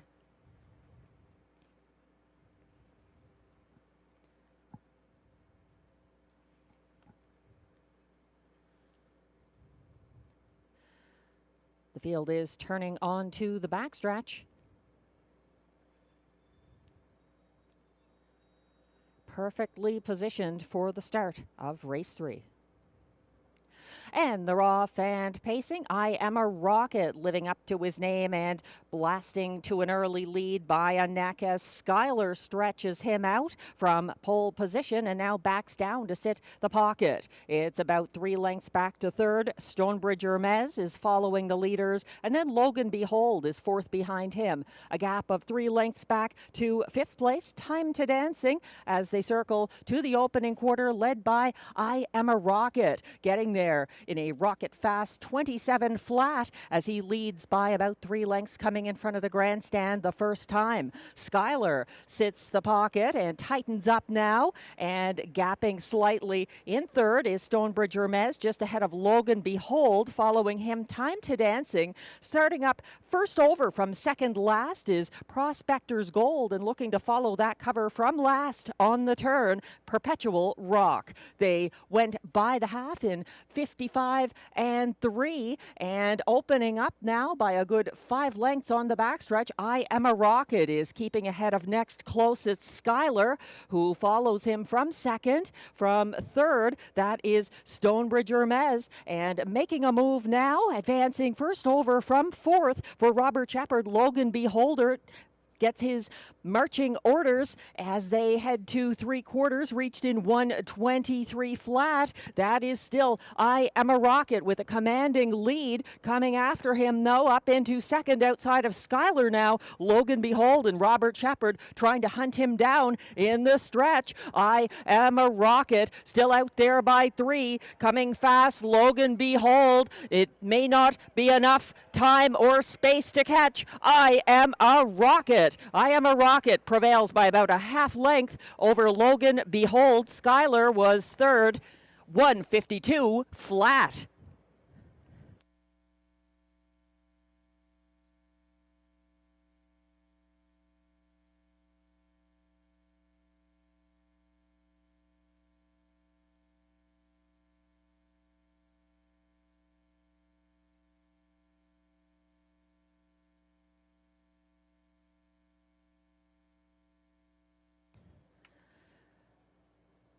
I Am a Rocket lived up to expectations, and his name getting a sizzling 1:52 victory over the fast closing Logan Behold in race 3.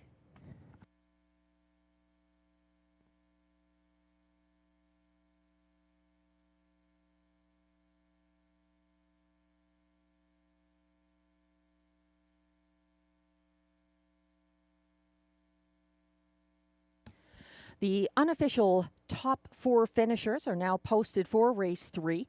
4 to 5 favorite number 2, I Am a Rocket, the race winner for Guy Gagnon. Over 5, Logan Behold, second. 1, Schuyler, third at odds of 15 to 1.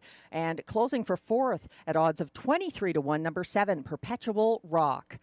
The unofficial top 4 order of finish, 2517. Please hold all tickets.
Meet Canada's fastest winning pacer on a 5/8 mile track so far this year.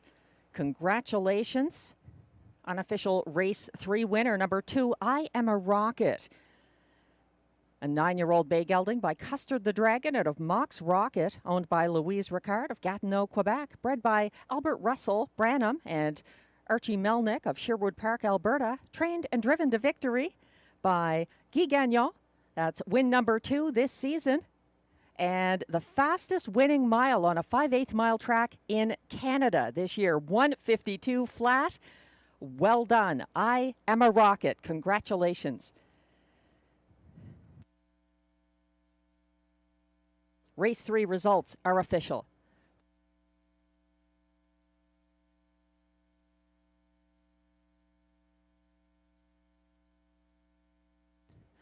Prices are posted for race 3, where number 2, I Am a Rocket, pays $3.60 to win. That $2.25 exactor pays $8.50. It's $17.65 for the $1 try 251 combination and $98.15 for the $1 superfecta ticket.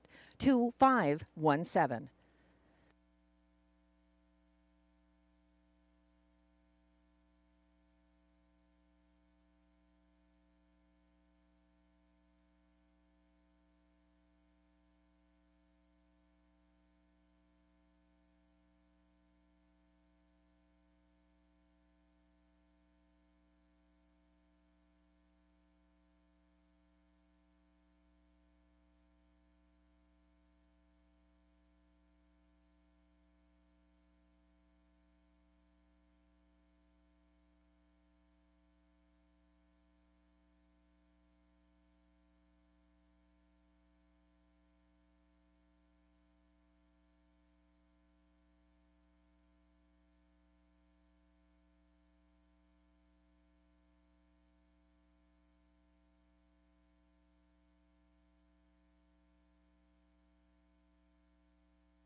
The race 3 rundown is now on screen. 1, Schuyler was third. 4 to 5, favorite number 2, I Am a Rocket, the race winner for Guy Gagnon. 3, Stonebridge Hermes was 6th. 4, Time to Dancing, 7th. 5, Logan Behold, 2nd. 6, Prospector's Gold, 5th. And 7, Perpetual Rock, 4th. From the top down, your program should read 316725-4. The fractions for race 3, 27 flat to the opening quarter, 55 and 3 at the half, 123 flat at 3/4, 152 flat, the winning mile for I Am a Rocket, and that is Canada's fastest winning mile of 2025 on any 5/8 mile track.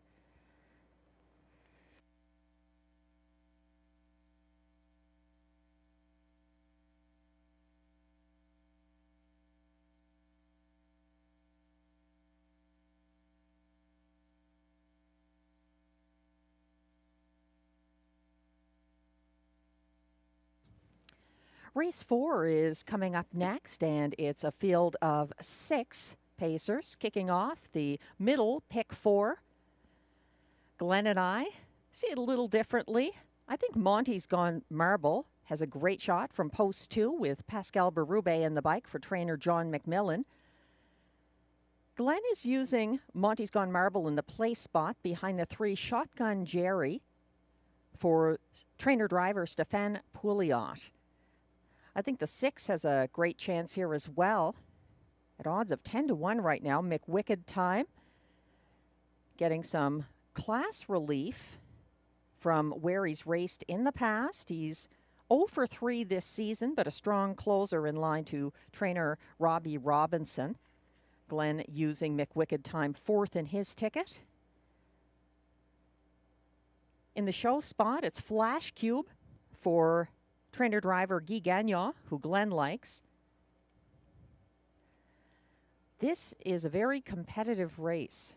6 pacers. And right now, the betting public going back to the well of trainer driver Guy Gagnon and making Flash Cube the even money favorite. 1 win in 9 tries so far this season. 155 and 3, that victory at Flamborough Downs.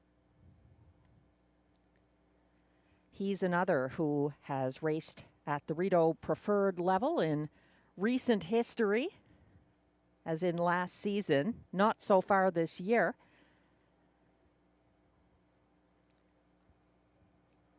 But he's definitely a horse who is very hard to beat on the front end. 7 wins last season and a 152-4 mark taken here last year. That's Flash Cube, 3-2 right now, a tepid favorite. The 3 Shotgun Jerry getting a lot of attention too. 3-1 right now, the price on him. Also 0 for 3 this season after winning a qualifier on the front end here March 1st for Stéphane Pouliot. The post parade will be on track momentarily for race 4. No changes. Exactor, Triactor, Superfecta, and Pick 4 wagering available.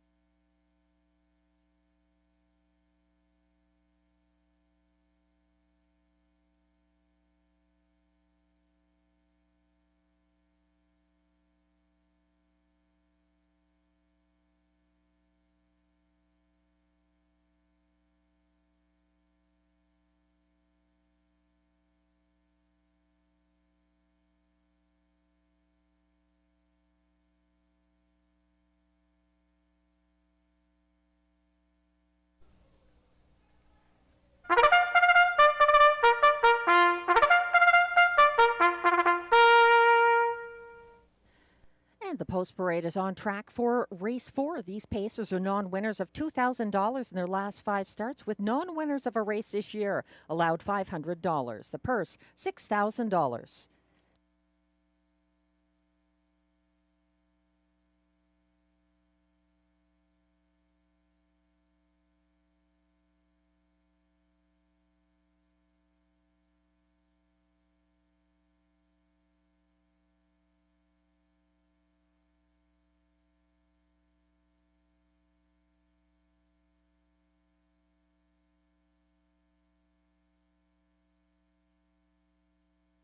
Leading the post parade, number 1, Woodmere Gaelic, owned by Antonio DeMario, Antonio Belfiore, both of Sudbury, Ontario, with Melanie Leach of Kemptville, Ontario.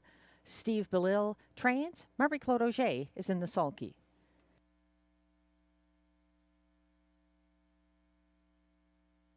Two is Monty's Gone Marble, owned by Jeff and April Murphy of Iroquois, Ontario, trained by John McMillan, driven by Pascal Berube.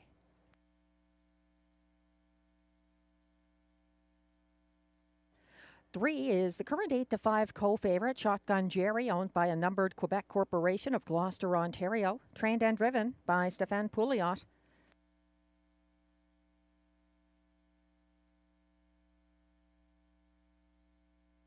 4 is Hey, Run Me Over, owned by Les Écuries Saint-Thomas, Incorporated of Saint-Charles-Borromée, Quebec, trained by Michel Legasse and driven by Robert Shepard.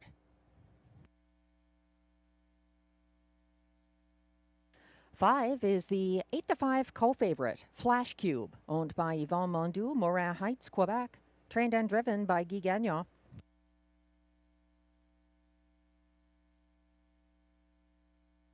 And completing this field from post 6, McWicked Time, owned by Jacqueline Donnell of Metcalfe, Ontario, trained and driven by Robbie Robinson. That's your field of 6 pacers for race 4, Exactor, Triactor, Superfecta, and Pick 4 wagering.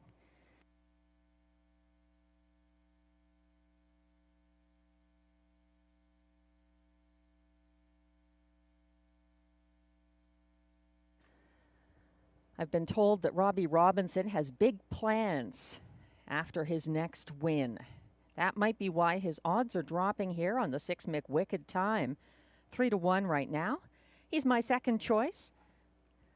The public's choice is the 3 Shotgun Jerry, who is now on your screen.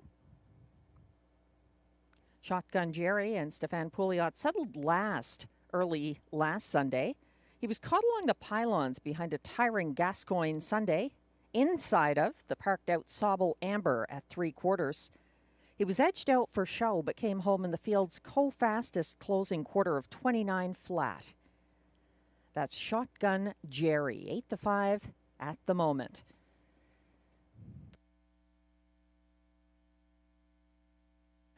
There's some class relief here for Shotgun Jerry in his 4th seasonal start. I quite like the 2. Monty's Gone Marble, 7-2 right now. He's my spot play selection. He won his only previous start for Pascal Berube on October 17th, 2024 at a higher Rideau classification and from the same post position. Monty's Gone Marble pocketed up behind Bet 19 and outsprinted him to the wire that race. Monty's Gone Marble got away second last Sunday. He tipped first over from second last, approaching the half, but faded late. He took his 153-2 lifetime mark here last May 12th. Don't count out the 2, Monty's Gone Marble. And the 6 McWicked Time and Robbie Robinson brushed to the lead past the Rideau opening quarter on April 25th of last year. They were never headed in a victory over late challenger All-Star Cheddar.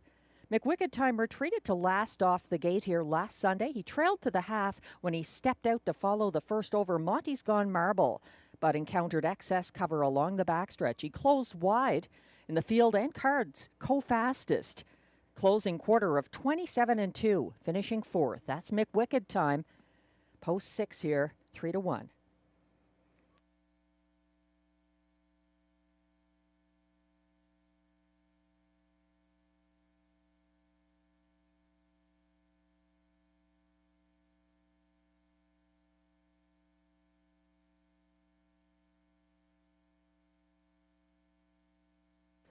The starter has called the field for race 4. There's still time to get involved in the pick 4 that begins here.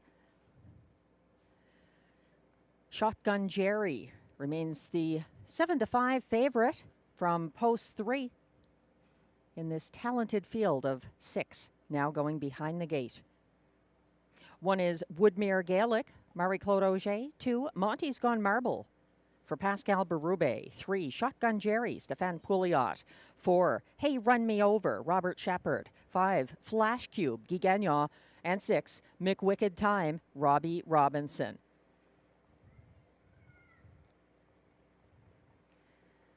They're lining up in staggered fashion. Woodmere Gaelic still a few lengths behind the rest now, as the starting gate turns toward the Rideau Carleton backstretch.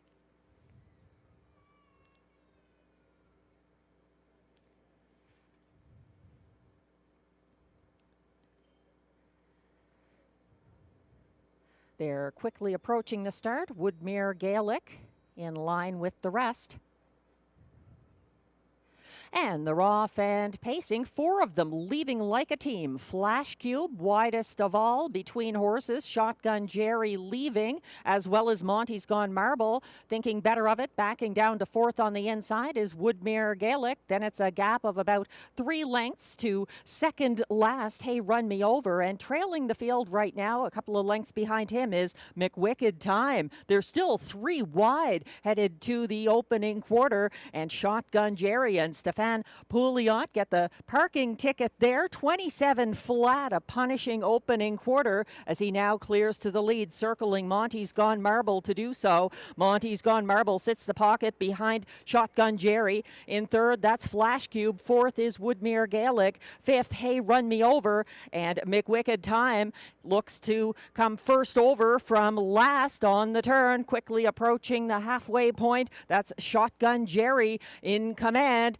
56-3, the clocking there as Monty's Gone Marble stalks him from the pocket. It's about a length and a half back to 3rd, Flash Cube, and then stalling on the outside, backing down to 5th, McWicked Time as Woodmere Gaelic fights back 4th along the pylons, still trailing Hey Run Me Over. They approach 3/4 and Shotgun Jerry having things his way on the front end, but for how long? Flash Cube has exited the pylon. pylons. He's now first over from third, 125 flat at 3/4 as Shotgun Jerry tries to see this through, but faces some late speed now. Flash Cube is out there first over at the top of the stretch and looking for room up the pylons. That's Berube with Monty's Gone Marble surging late. Shotgun Jerry needs the wire. Monty's Gone Marble is taking the passing lane to victory for Pascal Berube. Second was Shotgun Jerry. It looked like Flash Cube was third ahead of McWicked Time, 154 flat.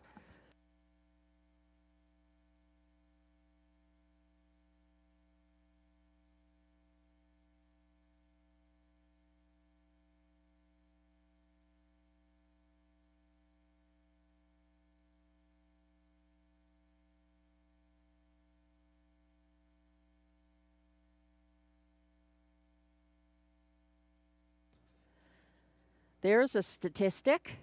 Monty's Gone Marble, undefeated when driven by Pascal Berube. He takes that inside path for the 154 victory. That's his first of the year in his third seasonal start.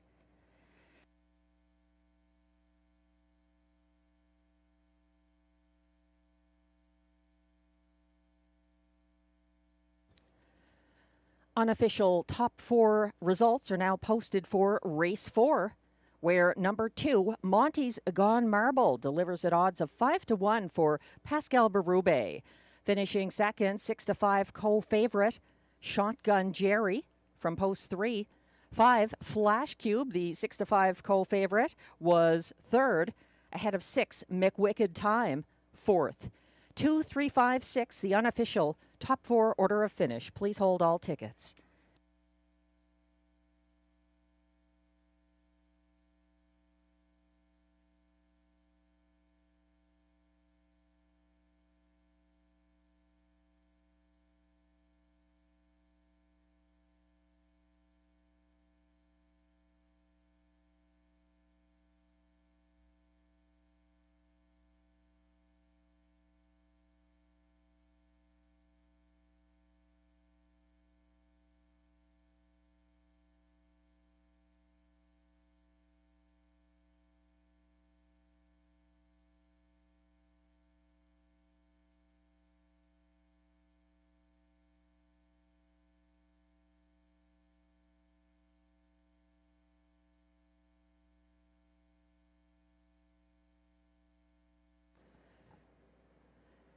Now circling back towards the Rideau Carleton winners enclosure. It's unofficial race 4 winner.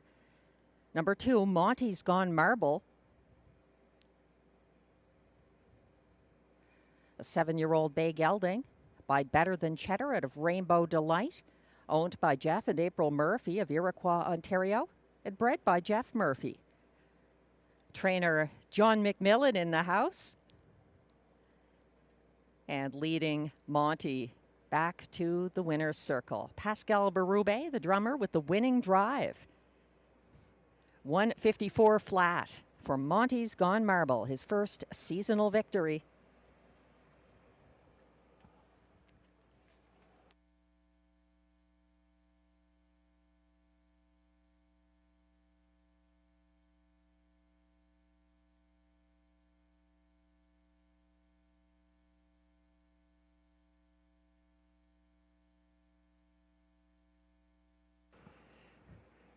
He's a little feisty tonight.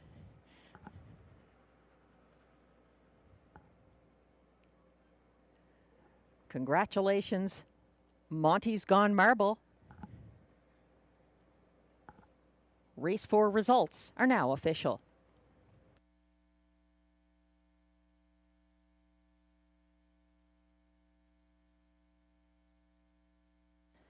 Prices are now posted for race 4, where the 2 Monty's Gone Marble pays $12.40 to win. The $2 2-3 exactor pays $34.60. It's $37.30 for the $1 2-3-5 triactor and $81.55 for the $1 superfecta. 2-3-5-6.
The race 4 rundown is now posted. 1, Woodmere Gaelic finished 5th. 2, Monty's Gone Marble, the race winner for Pascal Berube.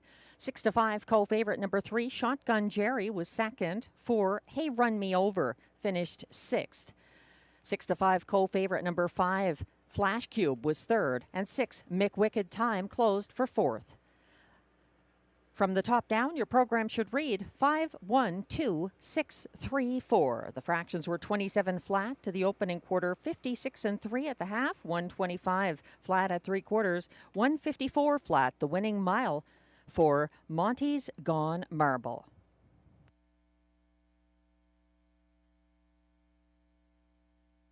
The first round of the NHL Stanley Cup playoffs are underway, and with 2 minutes and 14 seconds remaining in the first period, the Ottawa Senators are trailing the Maple Leafs by a score of 2-1 for Toronto at the moment. 2-1, Maple Leafs over Senators at the moment with just over 2 minutes left in the first period.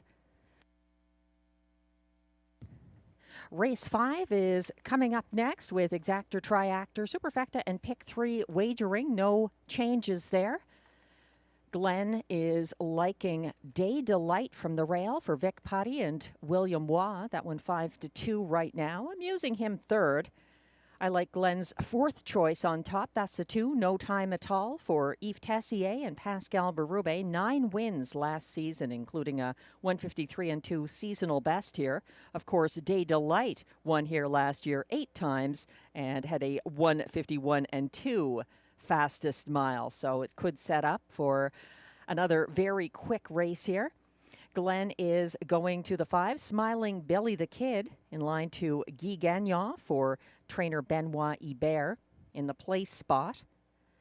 Using the 6, Beef and Cheddar for Wayne Catherwood and Robert Shepard in the show spot. And then, as mentioned, No Time at All completes the superfecta for Glenn. I like the same horses, just a different order. No Time at All on top for me. I'm using the class climbing Beef and Cheddar.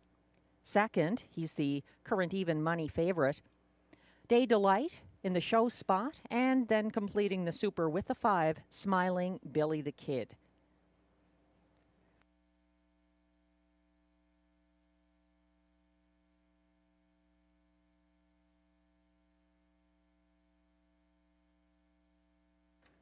If you're playing the pick 3 that kicks off here in race 5, take note that in race 7, the preferred handicap pace, there's an important driver change in the 3rd leg of that pick 3. It's the 4 full horse going from Stéphane Brosseau to Ryan Guy, catch driving the 4 in race 7. No other changes in races 5, 6, or 7.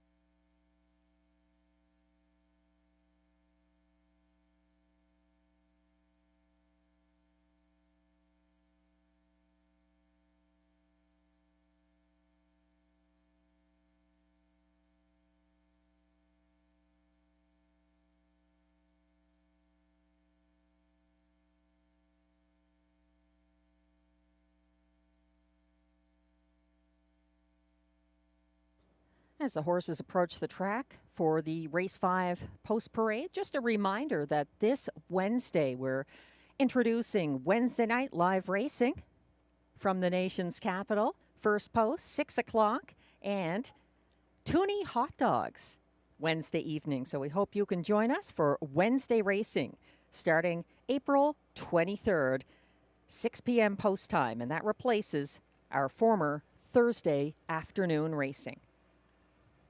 We'll be racing twice a week for the upcoming season.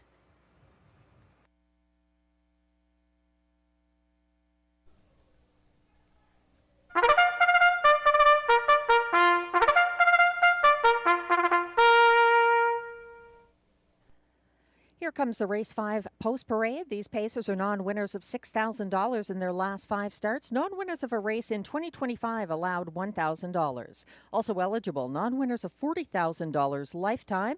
Also eligible, $18,000 claimers. They race for a purse of $7,800.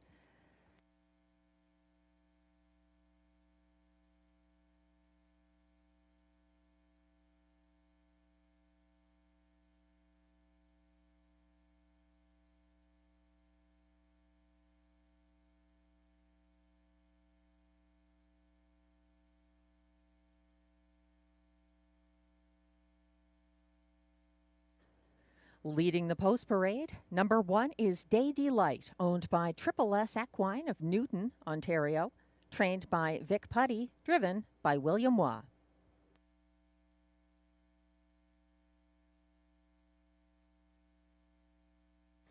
Two is No Time at All, owned by Jean Allaire, Gina Bragagnolo, and trainer Yves Tessier, all of Quebec. Pascal Berube drives.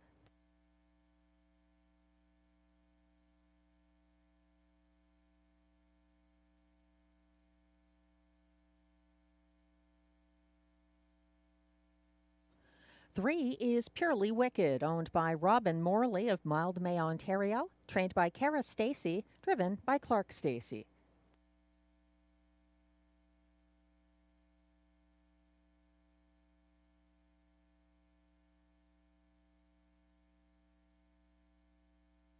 Four is Gascoigne Sunday, racing without Lasix tonight.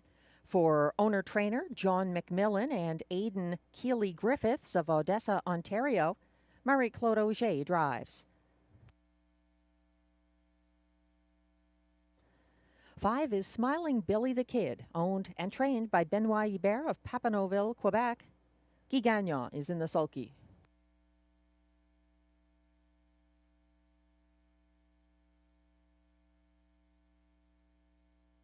And the current 6-5 favorite has the outside post 6. Beef and Cheddar, owned and trained by Wayne Catherwood of Brinston, Ontario, driven by Robert Shepard. That's your field of 6 for upcoming Race 5. No changes, exact or triact or superfecta and pick 3 wagering available.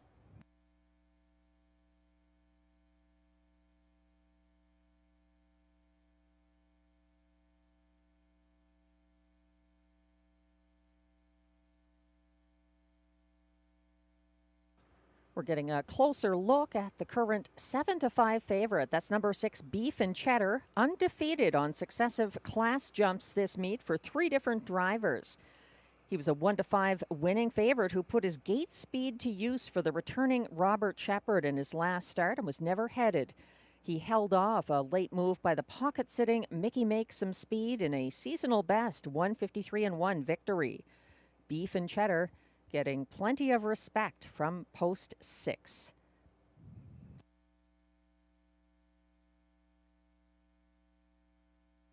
Glenn Pearson's top selection, though. Now the 7-5 make that 3-2 favorite from the rail, Day Delight. He sat single file third behind the front end winner Tignanello here Sunday. He had a first over move at the half and battled the pocket sitting Gascoigne Sunday along the backstretch. He held off closers for place and gets some class relief in his second seasonal start. That's the one, Day Delight. Taking a look at superfecta combinations from myself and Glenn once again on screen. Day Delight, part of my ticket as well. I might box those top 3, the 2, 6, and 1 that I have there for my triactor. We're using the same horses, just different combinations, Glenn and myself. The current favorite, Day Delight, at 9-5 from the rail. On March 22nd, he made a miscue in a qualifier here near the half, and I was told by someone from his barn that he got some snow on his head that bothered him, so he put in steps there. Not characteristic at all for Day Delight. He's continuing to get all the wagering support as 9-5 favorite.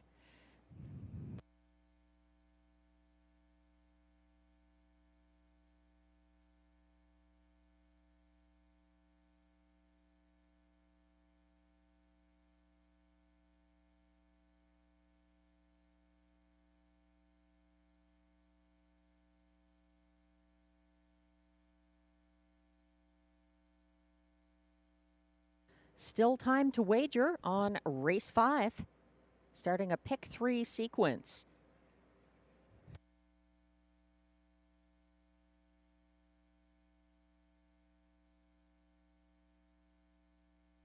And the starter has called the field for race 5.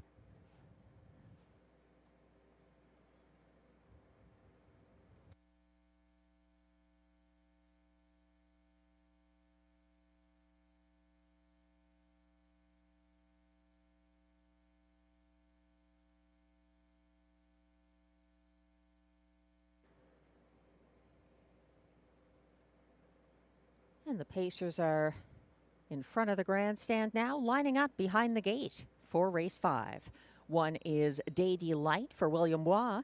2 is No Time at All, Pascal Berube. 3 is Purely Wicked for Clark Stacey. 4, Gascoigne Sunday, Marie-Claude Auger. 5, Smiling Billy the Kid, Guy Gagnon. And on the outside, 6, Beef and Cheddar, Robert Shepard. They're all lined up with Day Delight a couple of lengths behind the rest on the turn. And now finding his way back into position. They're on the backstretch.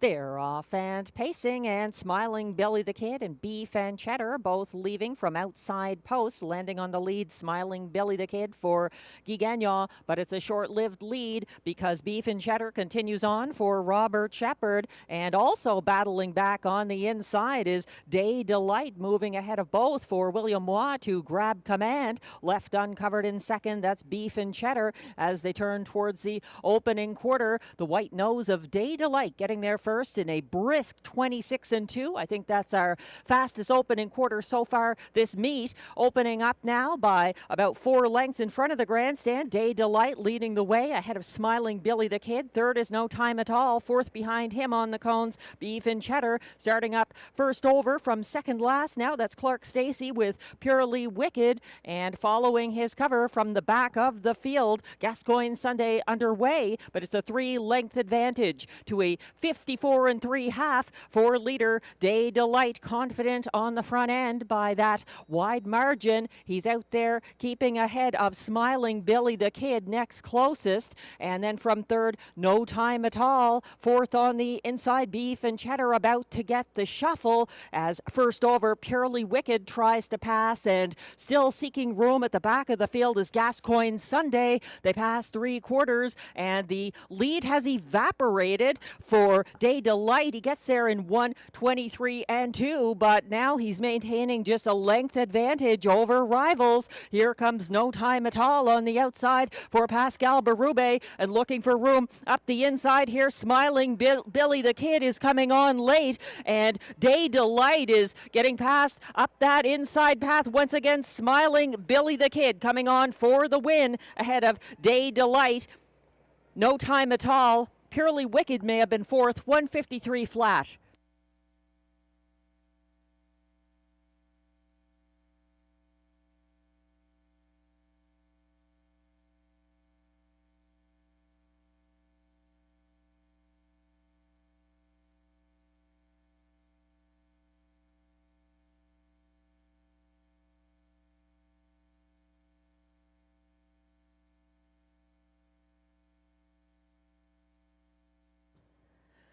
Day Delight fought gamely, but the inside path proved the winning path for Smiling Billy the Kid, overcoming the class hike to go back-to-back at Rideau Carleton. 153 flat, a seasonal best.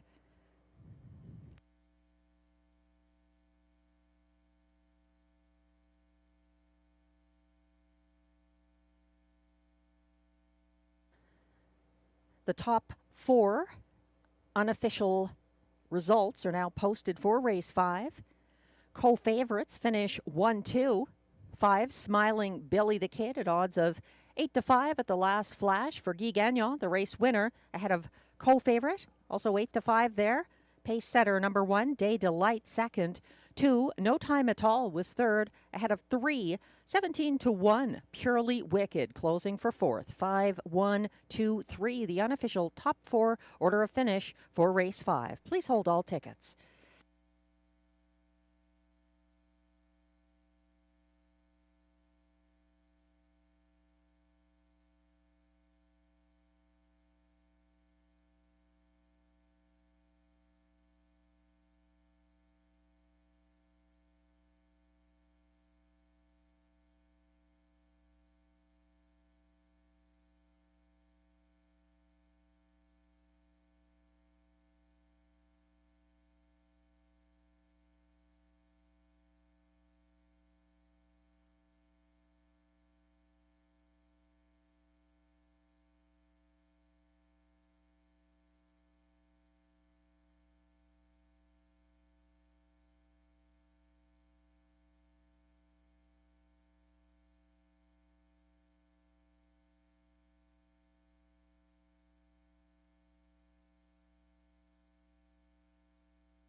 Now returning to the Rideau Carleton Winners Circle. Unofficial race 5 winner, number 5, Smiling Billy the Kid. 7-year-old bay gelding by Better Than Cheddar at a Frown Upside Down. Smiling Billy the Kid is owned and trained by Benoit Hubert of Papineauville, Quebec. Bred by William Brown of Hanover, Ontario. And driven to victory by Guy Gagnon. That's back-to-back wins for Smiling Billy the Kid. Congratulations.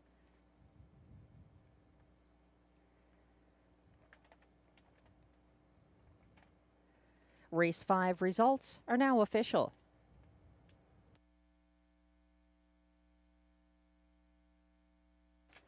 Prices are posted for race 5.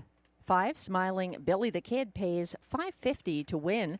The $2 5-1 exactor pays $20. It's $30 for that $1 triactor 5-1-2. The $1 pick 3 2-2-5 combination 3 of 3 pays $88.55 for the $1 ticket. That 20-cent pick 4 5-2-2-5 combination 4 of 4 $131.95.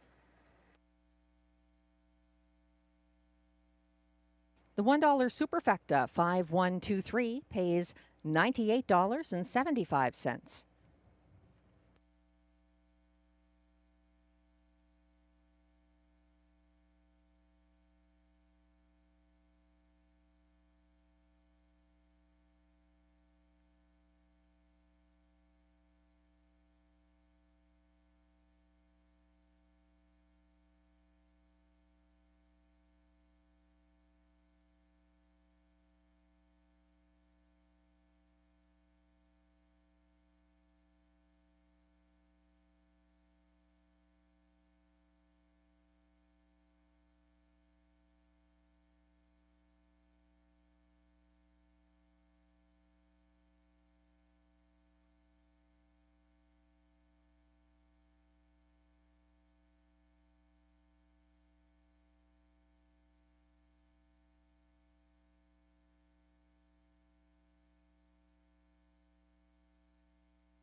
The race 5 rundown is now on your screens. 8 to 5 co-favorite number 1 Day Delight was second. 2 No Time at All finished third. 3 Purely Wicked was fourth. 4 Gascoigne Sunday was sixth. 5 Smiling Billy the Kid, the 8 to 5 winning co-favorite for Guy Gagnon. And 6 Beef and Cheddar finished fifth. From the top down, your program should read 2, 3, 4, 6, 1, 5. The fractions were 26 and 2 to the opening quarter, 54 and 3 at the half, 123 and 2 at 3/4, 153 flat, the winning mile, and a new seasonal best, and in fact, a new lifetime best for Smiling Billy the Kid. Congratulations.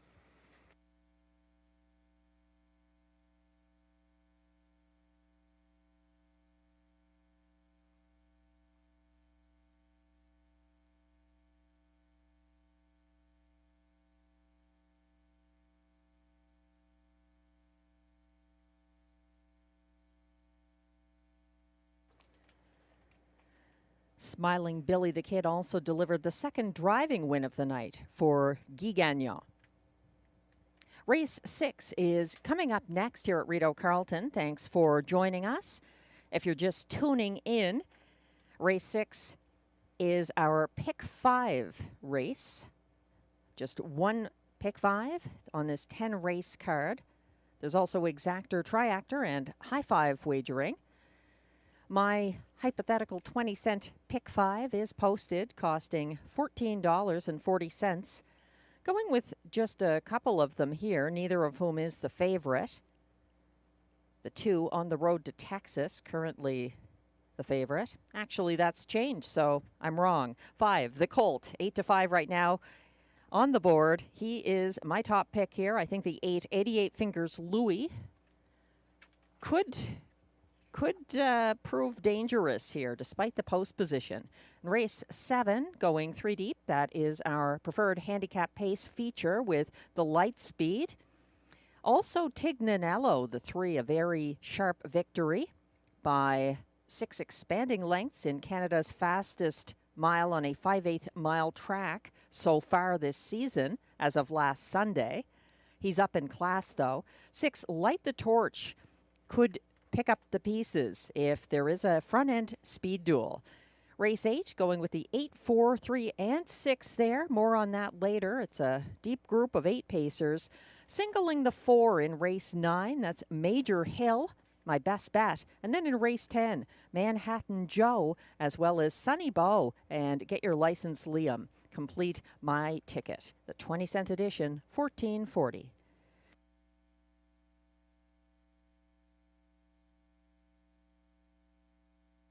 For those playing the Pick 5, which runs races 6 through 10, only a couple of changes. One of them in upcoming race 7, a driver change on the 4, full horse, from Stéphane Brosseau to Ryan Guy. That's on the 4 in race 7. And an equipment change in race 8, the 3, Dr. Mickey, removing side rolls and adding a running hood.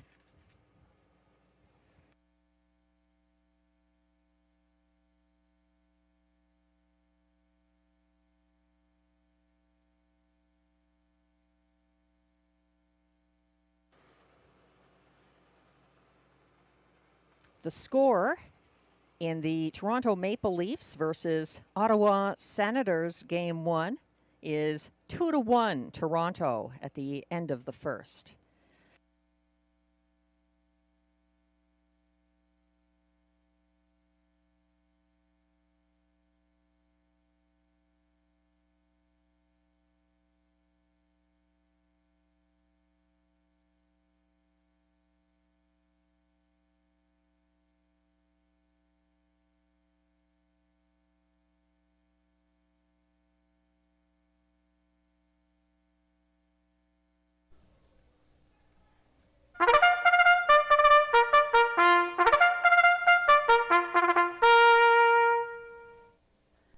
The post parade is coming on track for race 6. These pacers are non-winners of $202 per start in their last 10 starts or one race in 2024-25. Also eligible $8,500 claimers for non-winners of $2,750 in their last 5 starts. The purse, $5,200.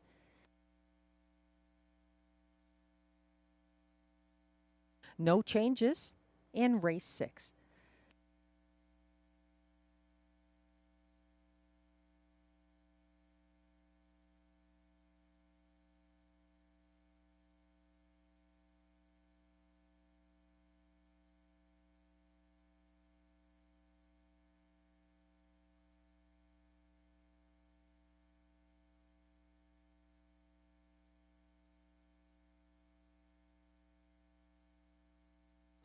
One is Friar Voltaire, owned by a numbered Canadian corporation, along with Lloyd Stone, Mike Horwood, and trainer Vic Putty, all of Ontario. William Waugh drives.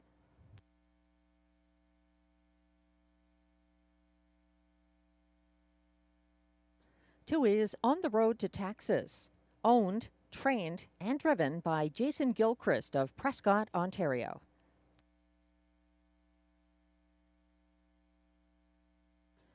Three is Candescent Hanover, owned by Marie-Yves Nadeau and Vincent Waugh of Mascouche, Quebec. Trained by Jean-Serge Brazeau, driven by Pascal Berube.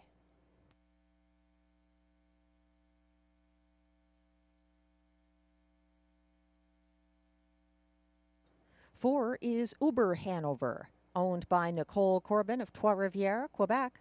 Trained and driven by Yves Corbin.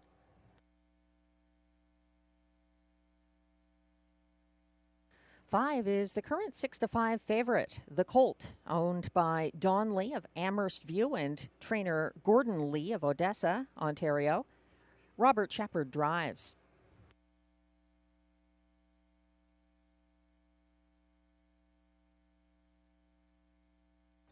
Six is Always Your Way, owned by Jamie and Sonia Johnson of Edwards, Ontario, trained by Jamie Johnson. Clark Stacey is in the sulky.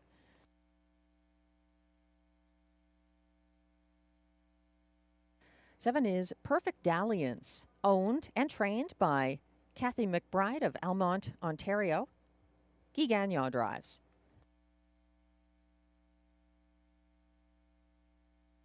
On the outside, from post 8, it's 88 Fingers Louie, co-owned by trainer-driver Ryan Guy with Sharon Christie of South Mountain, Ontario.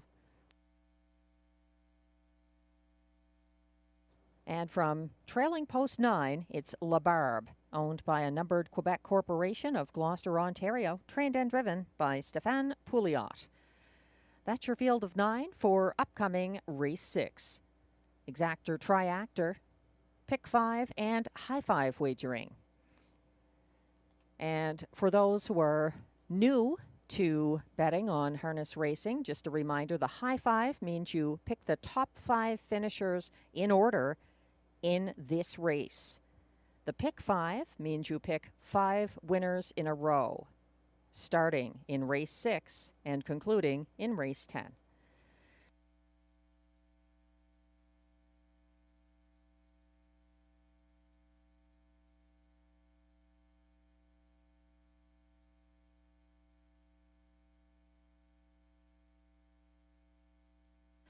We're getting a closer look. We were getting a closer look at On the Road to Texas. Now we're zooming in on the Colt, the current 6-5 favorite. He and driver Robert Shepard were first to the front Sunday, winning an early 3-horse battle for the lead, but the Colt was overtaken by Sunny Bow and Ladyford Dollar in front of the grandstand. He was gaining ground late up the inside path and gets some class relief here. That's the Colt. From post 5 and back in line to Robert Shepard.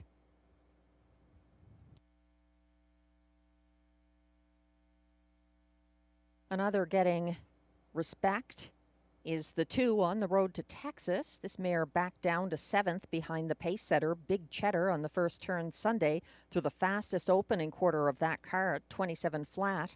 On the Road to Texas started up 3rd over in front of the grandstand, getting parked as the first over Horizon Sailster could not clear Big Cheddar on the backstretch. On the Road to Texas closed into traffic after an overland trip against some tough mares and gets post relief here.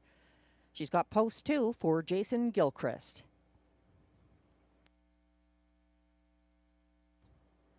I also like the 8, 11 to 1 right now, a generous price for 88 Fingers Louie, a tough post, but 88 Fingers Louie and driver Ryan Guy were covered up fourth by an advancing Sea Laird on the second turn here Sunday. 88 Fingers Louie shrugged him off by the top of the stretch and sprinted home behind Beef and Cheddar for fourth. He wired in his latest start with such significant class relief. That was on September 24th of 2023, though. The post hurts, but his form is pretty good at the moment. That's the 88 Fingers Louie.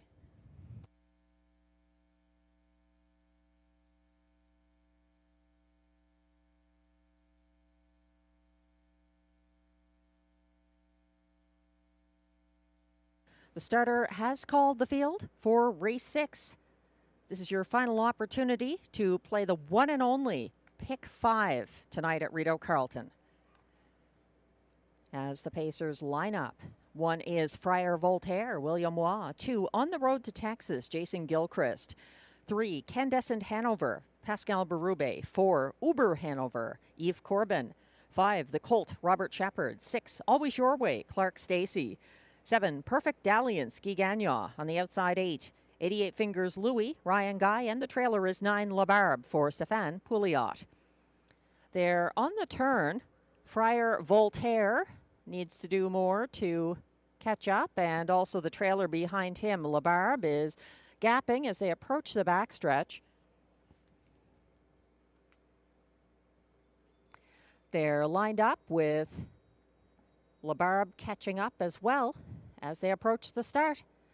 And they're off, and speed from the center of the pack. Uber Hanover blasting out of there on his outside. The Colt also wants a piece of the early action, as does Friar Voltaire from the rail, stretching those two out as they get into it with a speed duel on the opening turn. That's Uber Hanover on the inside and reaching ahead to take charge for Robert Shepard. The Colt is landing on the lead. Sitting third behind them, Friar Voltaire, as they head past the opening quarter. 27-4. The Colt leads the way, keeping just ahead of Uber Hanover, back by about a length and a half in third. Friar Voltaire. Following him is La Barbe, having moved up position early.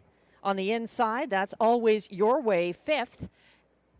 Still in charge, the Colt leading uncontested to the halfway point, shadowed by Uber Hanover. But action coming on the outside now in the form of La Barbe, underway for Stéphane Pouliot, past the 57-4 halfway marker, a 30-4 breather for leader, the Colt. But now La Barbe is up to the saddlecloth, challenging first over in second. Third on the inside, Uber Hanover moving up second over into fourth is On the Road to Texas. Fifth on the inside behind her is Friar Voltaire, gearing up from further back. Third over and coming on, 88 Fingers Louie. The final three are Always Your Way. Fourth over from the back, Perfect Dalliance, and trailing at this point, Candescent Hanover, 126 and 2 to 3/4, trying to see this through. The Colt is under sustained pressure, but drawing deep from his class reserve to get the win for Robert Shepard. It's the Colt by about 3 over La Barbe.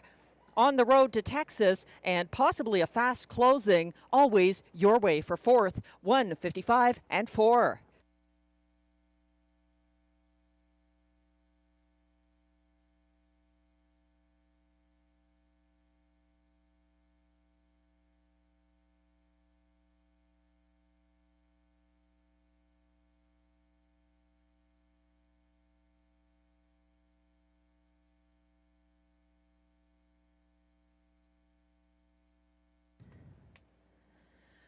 The Colt managed to hold off La Barbe by a significant margin down the stretch. That's the first win this season for the Colt. Back in line to Robert Shepard here for trainer Gordon Lee.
Unofficial results are now posted for race 6. 1-2 favorite, number 5, the Colt, the race winner for Robert Shepard. Closing well, holding on for place. Number 9, La Barbe, ahead of 2 on the road to Texas. Third, 8, 88 Fingers Louie, managed to reach up late for 4th, ahead of the 6, Always Your Way, who completes the high 5. 5, 9, 2, 8, 6, the unofficial top 5 order of finish for race 6. Please hold all tickets.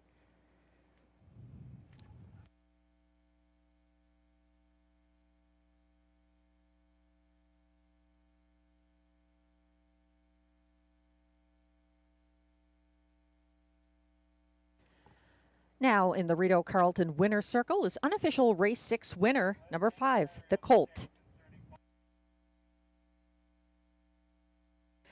The Colt is a 9-year-old bay gelding by Dudes the Man out of Silky's Lady, owned by Don Lee of Amherst View, Ontario, and trainer Gordon Lee of Odessa, Ontario, bred by M&L of Delaware LLC, Wilmington, Delaware, driven to victory by Robert Shepard. That's the first win of the season, 155-4 for the Colt. The AGCO judges have let me know that they're looking at footage from race 6. Number 6, Always Your Way, may have left the course. They're taking a look at that 5th place finisher. Please hold all tickets. Results remain unofficial.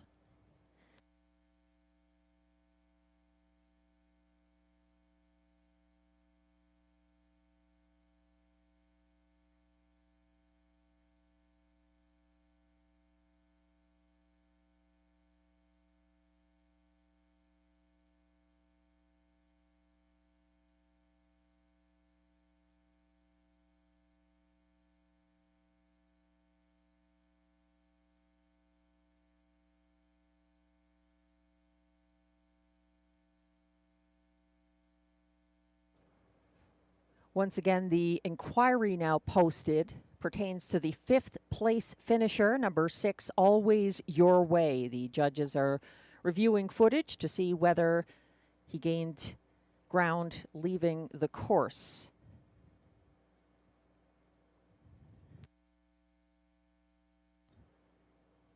That footage is now on your screen. Number 6, Always Your Way, and driver Clark Stacy are being watched by the AGCO judges to see whether they left the course in race 6. The footage is now on your screen.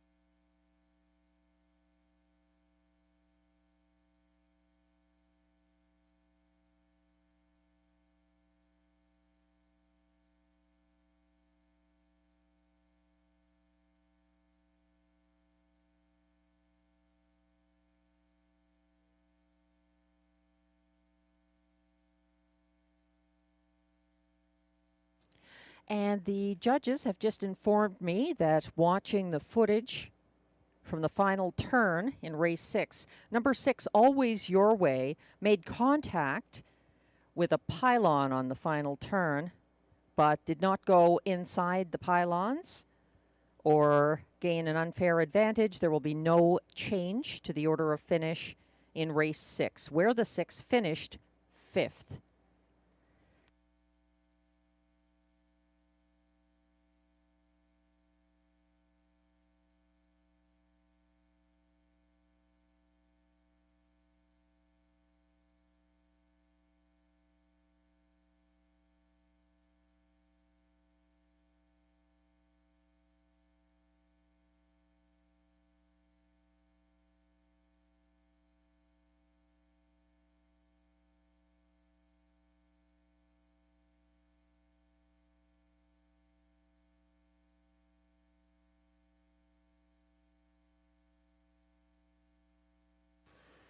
Race 6 results are now official.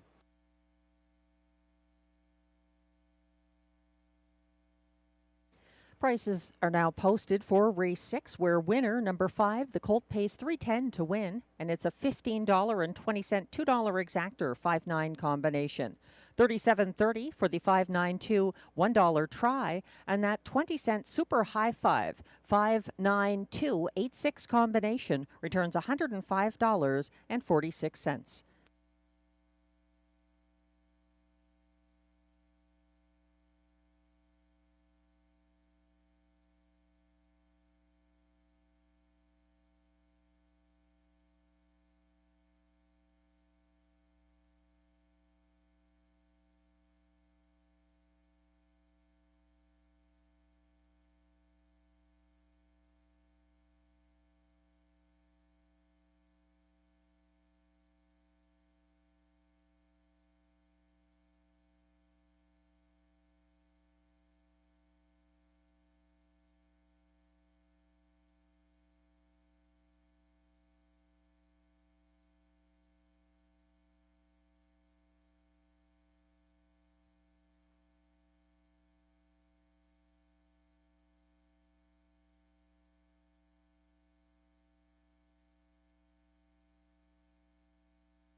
The race 6 rundown is now posted. 1, Friar Voltaire finished 7th. 2, On the Road to Texas was 3rd. 3, Candescent Hanover 8th. 4, Uber Hanover 6th. The 1-2 favorite, number 5, the Colt, the race winner for Robert Shepard. 6, Always Your Way finished 5th. 7, Perfect Dalliance was 9th. 8, 88 Fingers Louie was 4th. And 9, La Barbe was 2nd. From the top down, your program should read 738-615-942. The fractions were 27-4 to the quarter, 57-4 at the half, 126-2 at 3/4, 155-4, the first seasonal victory for the Colt.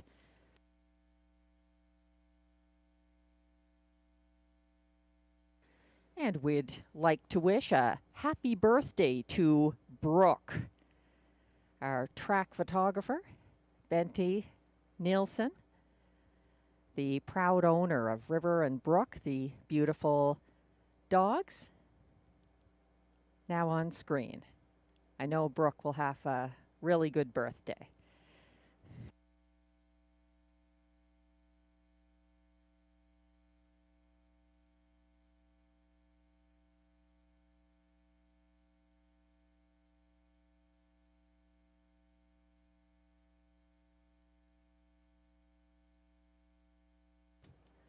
Race 7 is coming up next here at Rideau Carleton. Glenn and I agree once in a while, and when we do, it's often on the light speed. He's got the outside post here, but with recent victories from tougher post 8, he's still the horse to beat, although a tepid favorite, 2-1 right now. Our reigning Rideau Carleton Horse of the Year, showing strong form for trainer-driver Guy Gagnon. He is the horse to beat. getting respect, though, as co-favorite right now from post 4 is Full Horse. Note the driver change on the 4 from Stéphane Brosseau to Ryan Guy. Glenn is using the 6 Light the Torch for Marc-André Simoneau and Pascal Berube in the place spot. I like him third. I think the 3 Tignanello paced a very impressive mile for Robert Shepard on April 13th here. It was Canada's fastest at the time, a mark that was lowered earlier tonight. But Tignanello, in line to trainer Michel Lagacé, is my second choice here. Completing Glenn's ticket, he's using the 5 Early Action for Mandy Archer and Robert Shepard third, and then Full Horse fourth. I like the Light Speed over Tignanello, Light the Torch, and then RJ's Super Freak, the 2 for Eric Lafleur and Marie-Claude Auger. Up in class, but a very strong closer. If there's a fast pace here, it could set up strongly for Light the Torch and or RJ's Super Freak. We'll find out soon. This is our preferred handicap pace, the Sunday night feature. Exactor, Triactor, Superfecta, and the final pick 4 sequence of the card coming up.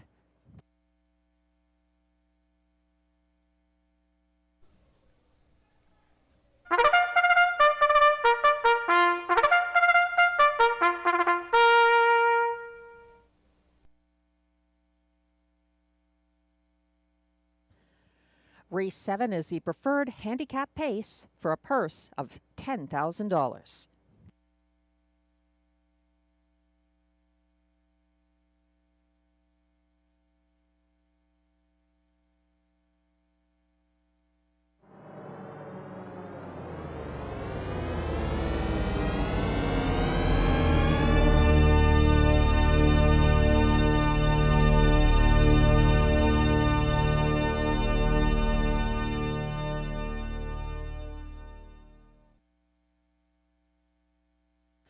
Leading the post parade, number 1 is Duck Dynasty, owned by a numbered Quebec corporation of Gloucester, Ontario, with Santo Barilla of Metcalfe, Ontario, trained and driven by Stéphane Pouliot.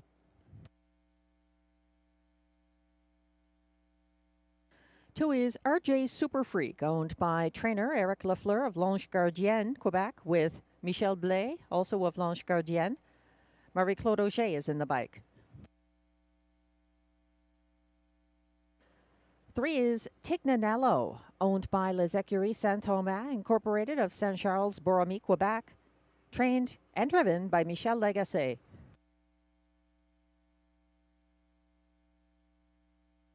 4 is Full Horse, owned by Cousin Farms, La Prairie, Quebec, trained by Catherine Girard. And note the driver change from Stéphane Brosseau to Ryan Guy.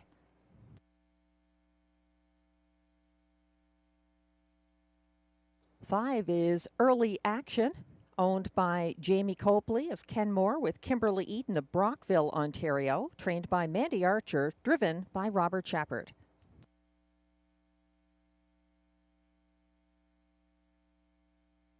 6 is Light the Torch, owned by trainer Marc-André Simoneau of Trois-Rivières, Quebec, along with Jean Fontaine, also of Trois-Rivières, driven by Pascal Berube.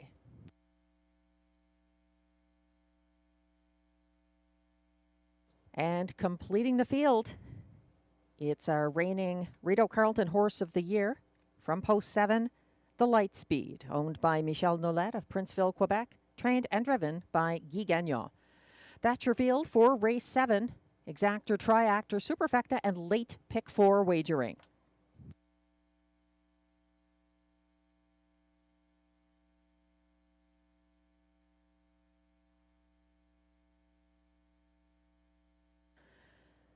Got an update from the Maple Leafs versus Senators, round 1, NHL Stanley Cup playoffs, second period.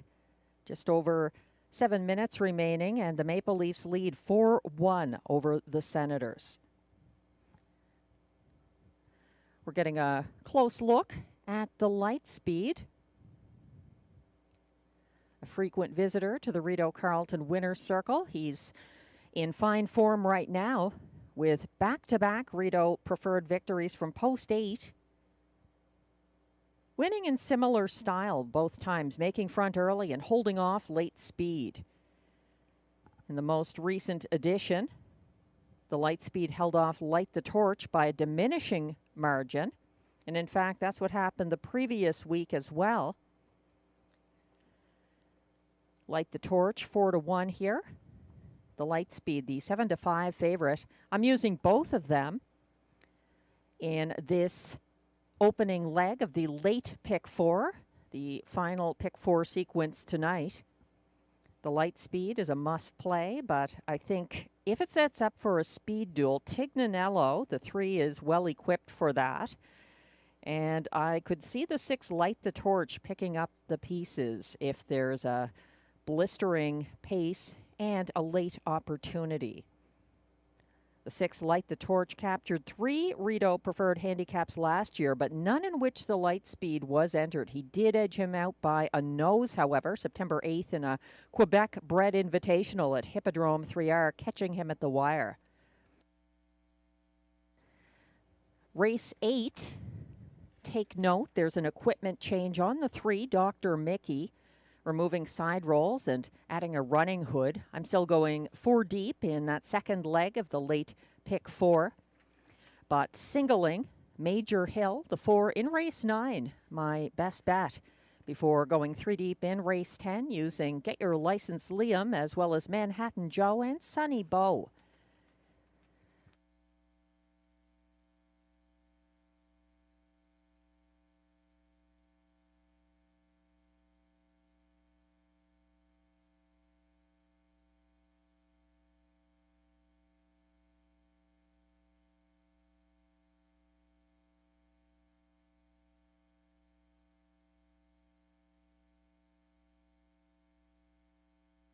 Duck Dynasty has the rail, but right now on track there is a Canada Goose being removed from the stretch. Canada Geese are not eligible to the Rideau Carleton Preferred or any other class. But that Goose is safely in the infield.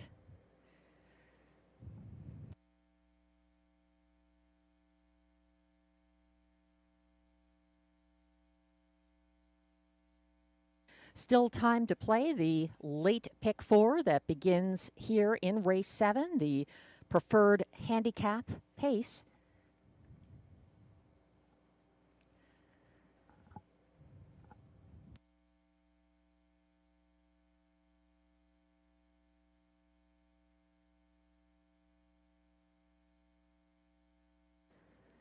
Some prices on the class climbers from the inside 3 posts. The 1, Duck Dynasty, a bit of a handful last week. RJ Super Freak, I don't think we've seen the best of yet. One of the strongest closers here last season. And the 3, Tignanello, a powerful going away effort. 152 and 1. A lifetime mark here on April 13th. All of them getting the class hike.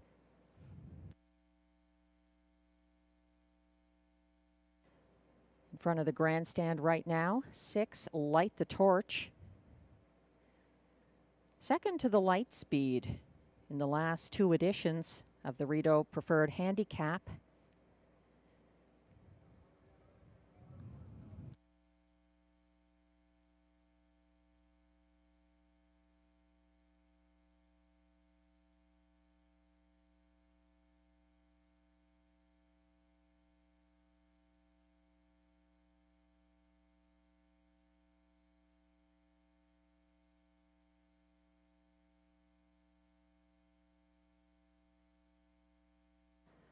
Windows remain open.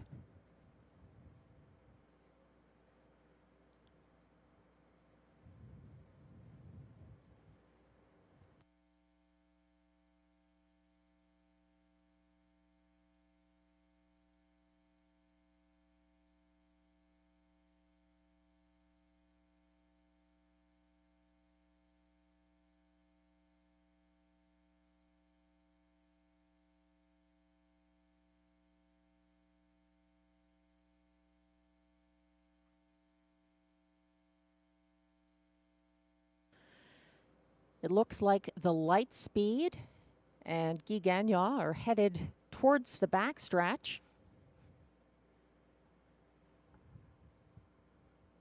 We'll try to get you some information if they do leave the track.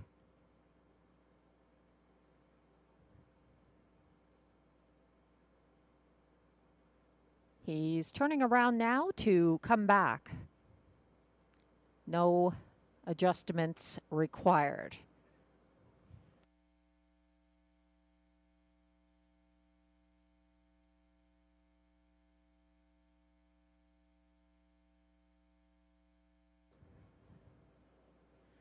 The one Duck Dynasty, though, is headed towards the backstretch.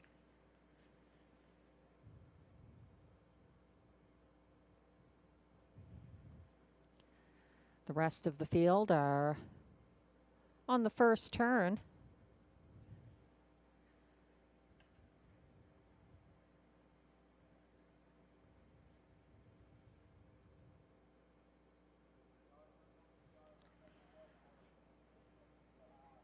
Duck Dynasty is coming around the track.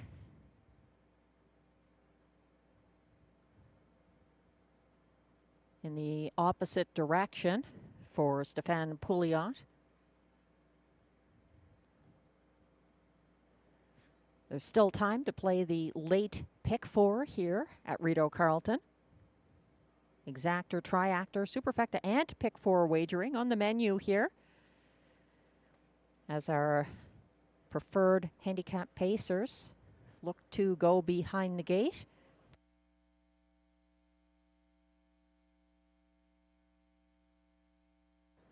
The Lightspeed is looking to line up first. Here comes Duck Dynasty, who looks like he needs a little help to get in position behind the gate.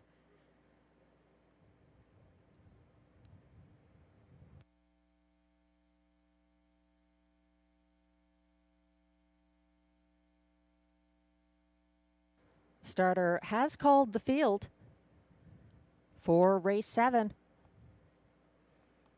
This is your final chance to play the pick 4 tonight at Rideau Carleton.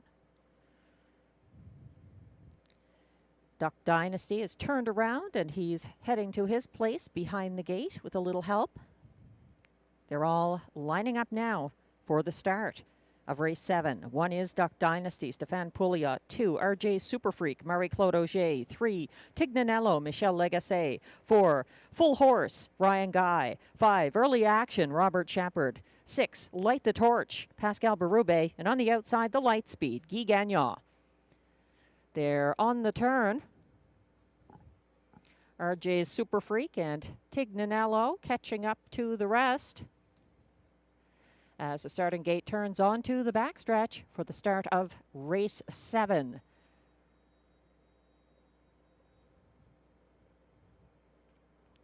They're off and pacing and leaving between horses. Full Horse wants a piece of the early action. He's widest of all as Tignanello fights on to take control. Duck Dynasty is second in the early going along the pylons. Caught first over now in third. That is Full Horse. Following from fourth is the Lightspeed. Then behind him in fifth, RJ's Superfreak. At the back of the pack are Early Action and Light the Torch. 26 and 2. A very quick opening quarter as this field is led by the front end loving Tignanello, leading by 3 for Michel Legacy over Duck Dynasty second. Third, Full Horse looking to come first over now out of fourth. That's the Lightspeed, and following him Early Action trying to get into the action for Robert Shepard. Now Full Horse has left the safety of the pylons to emerge first over in third. They went past the half in 55-2, and that's still Tignanello trying to bottom out the field. Next closest, Duck Dynasty in the pocket. Full Horse advancing into second from first over, following his cover. Second over into fourth is the Lightspeed. Further back in fifth, along the inside, lacking racing room, RJ's Super Freak, following the cover of the Lightspeed. Third over from the back of the pack, Early Action. Light the Torch would have to circle them all, and he might do that for Berube. They went by 3/4, 1:23-1, and Tignanello, a precarious lead here as the Lightspeed comes to him, and Full Horse loses momentum. Early Action is trying to make a race of this again to the wire, but the Lightspeed too good for Guy Gagnon, finishing ahead of Early Action. Possibly Light the Torch third, 1:52-2.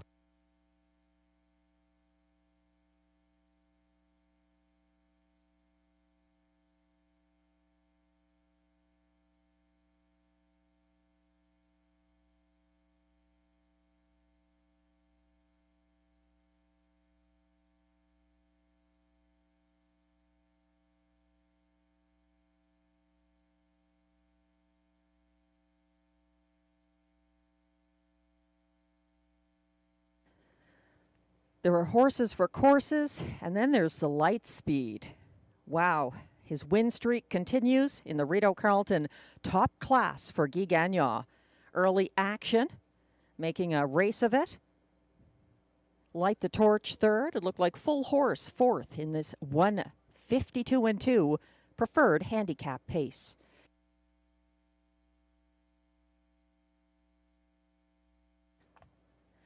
The unofficial top four order of finish is now posted.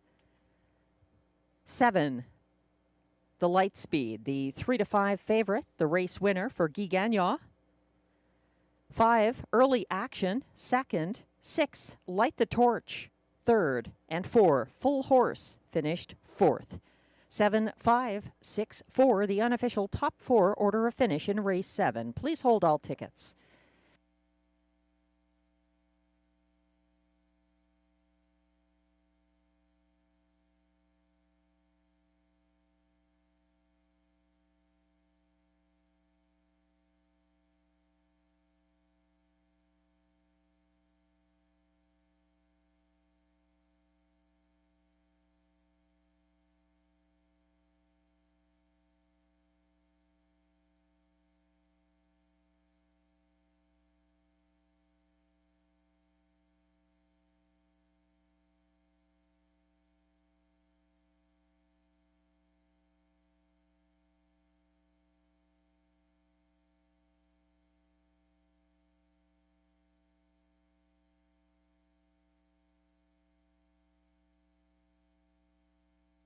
After earlier wins with Smiling Billy the Kid and I Am a Rocket, here comes Guy Gagnon once again with the Lightspeed.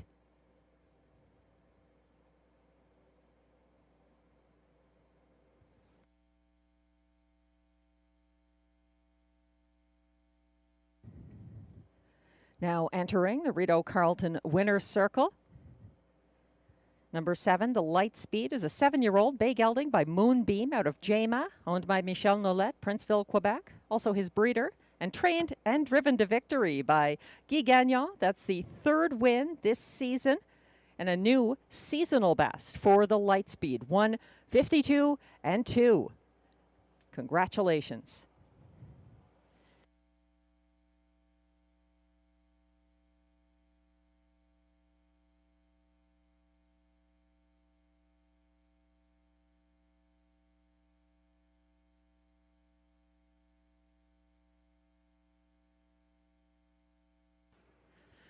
Results are official and prices are posted for race 7, where number 7, the Lightspeed, returns $3.50 to win.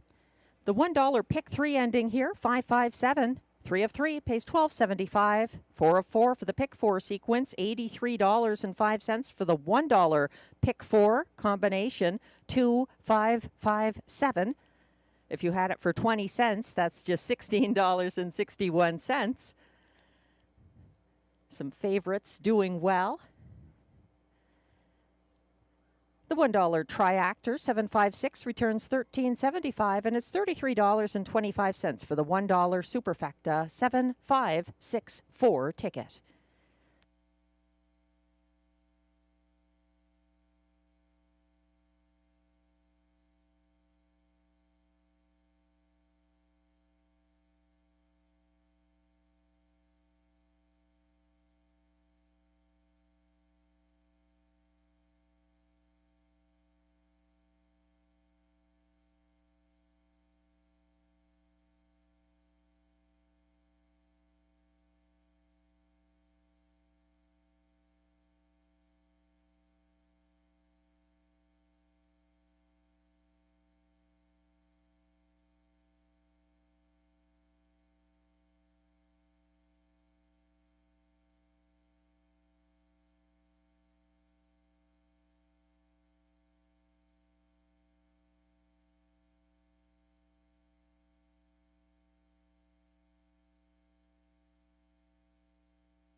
The race 7 rundown is now on your screens. Number 1, Duck Dynasty was 5th. 2, RJ's Super Freak 7th.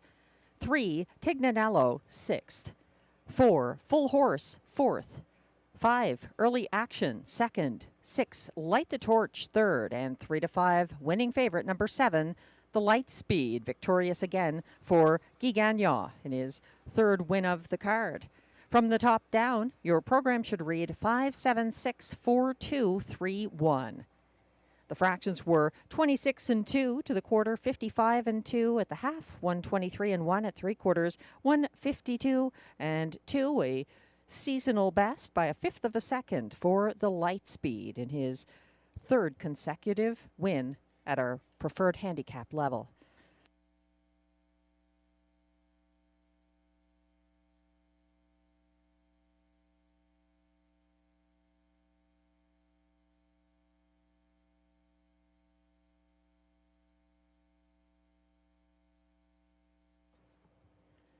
Take note, if you have not already, Rideau Carleton welcomes Wednesday evening races starting this Wednesday, April 23rd.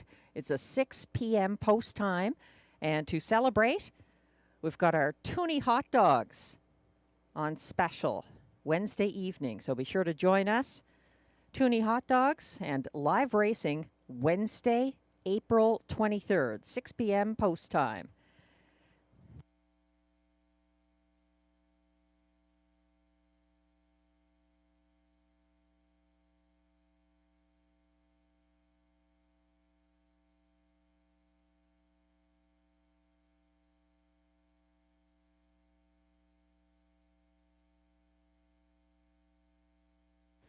Race 8 is coming up next, and it's an 8-horse field with one change, an equipment change on the 3, Dr. Mickey, that we'll mention during the post parade.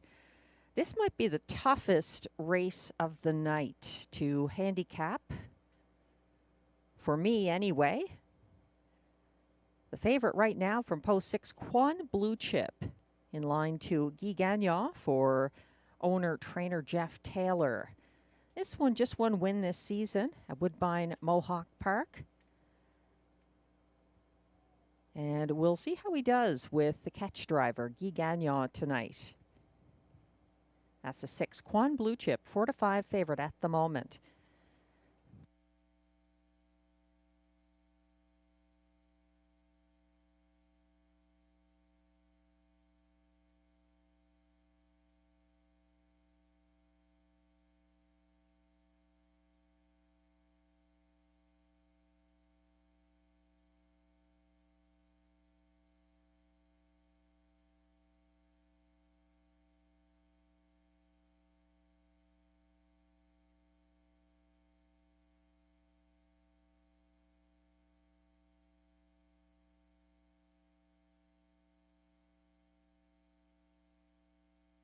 I'd like to thank Omer Gaudat for the scorekeeping on Racing Twitter. Keeping up with Rideau Carleton tonight. Thank you very much, Omer. And congratulations on your winning ticket.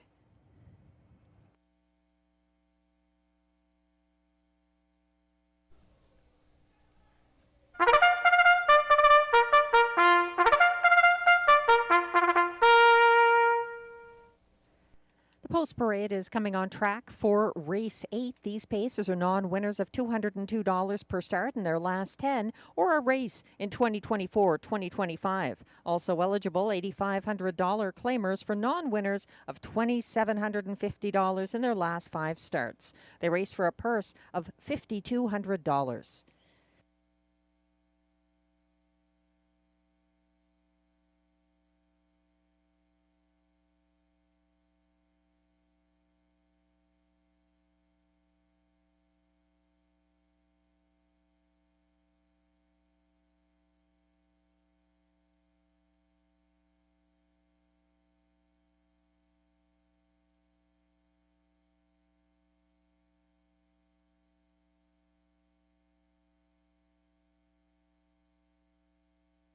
Leading the post parade, number 1 is Major Motion, owned and trained by Jennifer McBride of Almont, Ontario, driven by Robert Shepard.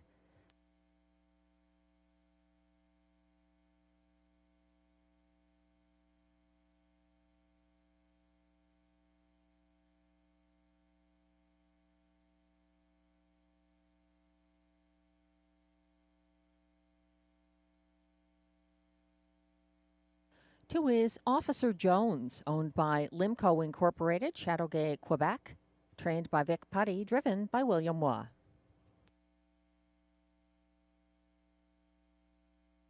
The 3 is Dr. Mickey, owned, trained, and driven by Paula Framboise of L'Ange Gardienne, Quebec, and he is a horse with the equipment change here, removing side rolls and adding a running hood.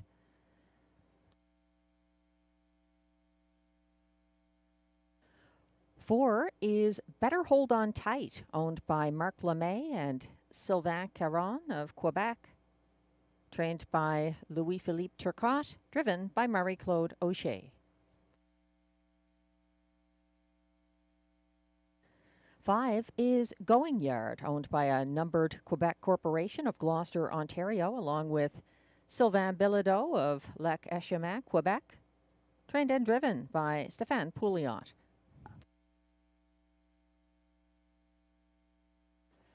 6 is the current 6-5 favorite, Quan Blue Chip, who races without Lasix for owner-trainer Jeff Taylor of Gloucester, Ontario, and catch driver Guy Gagnon.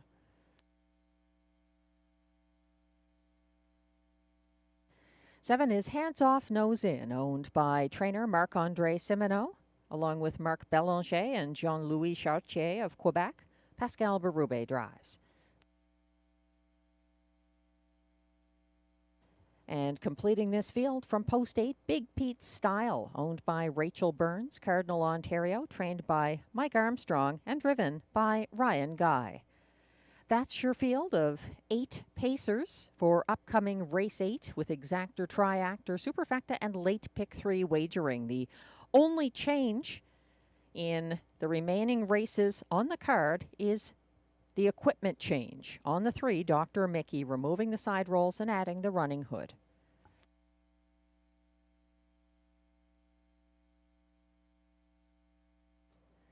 We're getting a closer look at the favorite here. Number 6, Quan Blue Chip.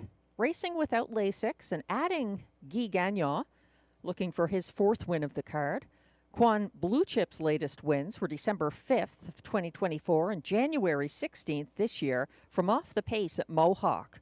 Quan Blue Chip retreated to 7th on the first turn here Sunday and was second over from 3rd last on the second turn following the stalling cover of Mock Art in Motion on the backstretch. He lost ground late. So we'll see if the driver change could change his fortunes. That's a 6, Quan Blue Chip. He's 30-1, but I don't see why. I'm talking about my top choice here, number 8, Big Pete Style for Ryan Guy. He was first over from 5th on the second turn Sunday. Followed the cover of Dr. Mickey from second over after flushing him out before the half. Big Pete Style tightened up on the final turn and was part of a 4-wide sprint down the backstretch. He was widest of all and had back-to-back Rideau wins for Ryan Guy on April 21st and 28th last year. The post hurts, but a back-class horse who knows how to win. 30-1. I'd definitely use him somewhere in any of your exotics this race. Glenn Pearson is going to the 3, Dr. Mickey, my 3rd choice. He sat single file 4th until making a first over move approaching the half last Sunday. He gained ground steadily on the backstretch, chasing the favorite, Speedy Blinders. Dr. Mickey was edged out by the faster closing Hot Tub Poppin' Bubbly and Big Pete Style for place. Another contender here, the 4, Better Hold On Tight, making a Rideau Carleton debut for Marie-Claude Auger. Class relief for that one.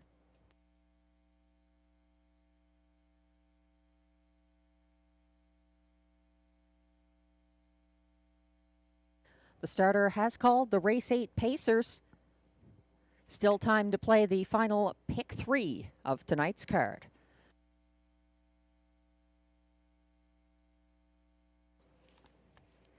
The race 8 field is lining up in front of the grandstand. 1 is Major Motion for Robert Shepard. 2, Officer Jones, William Waugh. 3, Dr. Mickey, Paul Laframboise. 4, Better Hold On Tight, Marie-Claude Auger. 5, Going Yard, Stéphane Pouliot. 6, Quan Blue Chip, Guy Gagnon. 7, Hands Off Nose In, Pascal Berube. And on the outside 8, Big Pete Style, Ryan Guy. They're lined up and on the turn.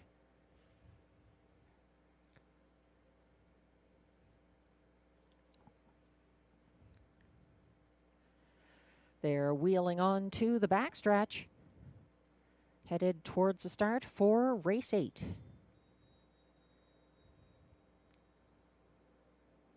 And the raw fan pacing, taking back from the outside post, Big Pete Style, and launching to early command, Going Yard for Stéphane Pouliot, just ahead of Major Motion, who is second. Make that shuffled back to 3rd as an advancing Quan Blue Chip is first over into 2nd, and already sticking ahead in front of early leader Going Yard, battling to the opening quarter. Quan Blue Chip is getting tested, though. Going Yard stretching that one out past a 28-1 opening quarter. Landing on the lead, though, Quan Blue Chip and Guy Gagnon now open up by just over a length ahead of next closest, Going Yard. 3rd on the inside, Major Motion. Following from 4th is Officer Jones. 5th, Dr. Mickey. Single file 6th is Hands Off, Nose In. 2nd from last, Big Pete Style. And as the field heads around the second turn to the half, the trailer is a gapping Better Hold On Tight.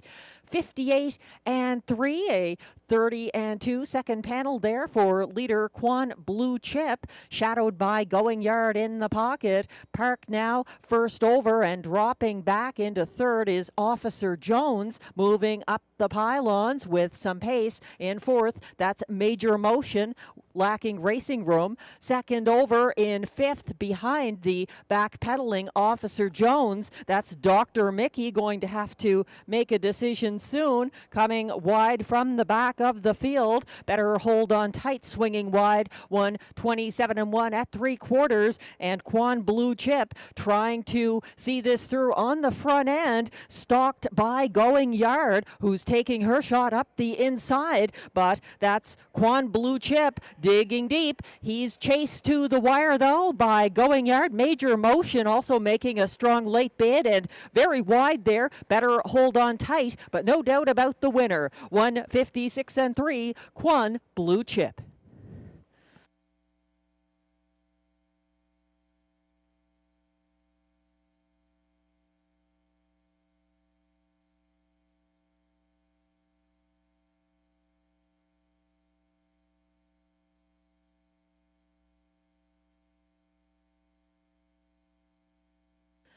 The 2024 O'Brien Award of Horsemanship winner, proving to be a catch driver in demand tonight and earning the win with Quan Blue Chip for owner-trainer Jeff Taylor. A confident win.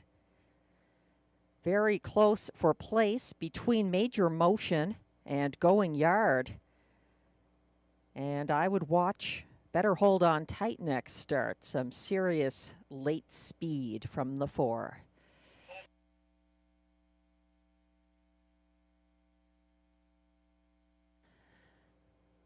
The unofficial top 4 order of finish for race 8 is now posted. 4 to 5 favorite number 6, Quan Blue Chip, the race winner for Guy Gagnon, his 4th driving win of the night. 5, Going Yard, finished 2nd, ahead of 1, Major Motion, 3rd, at odds of 25 to 1. And 4, Better Hold On Tight, closed for 4th, but I've been told he is the subject of a judge's inquiry. He may have put in some extra steps. They're checking out action near the opening quarter by the 4, Better Hold On Tight, possible break. So the judges are checking out the 4th place finisher here. Better Hold On Tight, the subject of the inquiry. Race 8 results are unofficial.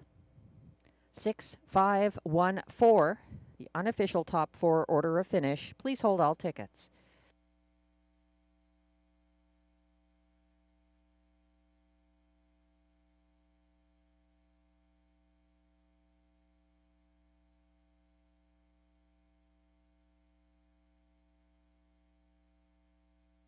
Just an update at the end of the second period in the Toronto Maple Leafs versus Ottawa Senators game. The Leafs are leading 4-1 at the end of the second.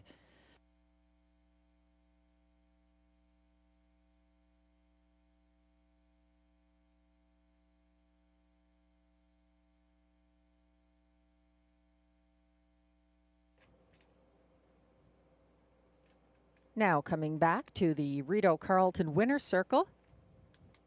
Unofficial race 8 winner, number 6, Quan Blue Chip. He's a 9-year-old bay gelding by Sunshine Beach out of Amora, Hanover, owned and trained by Jeff Taylor of Gloucester, Ontario. Bred by Blue Chip Bloodstock Incorporated, Wallkill, New York. And driven to victory by Guy Gagnon.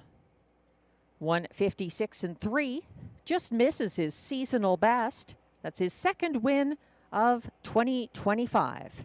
Quan Blue Chip.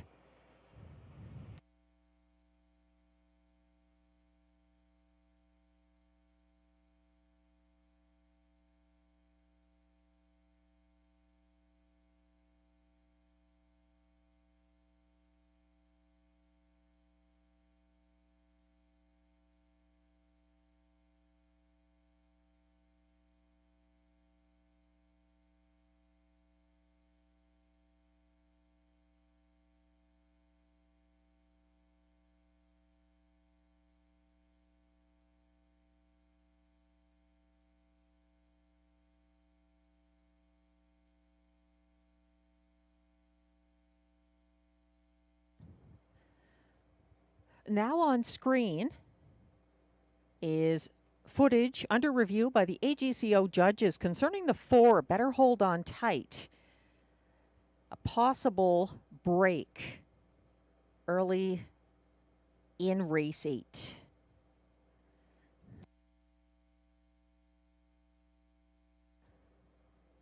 The 4 Better Hold On Tight finished 4th, but is the subject of the inquiry currently underway. And as can be seen here, a bit of a gallop at the back of the field and taken wide.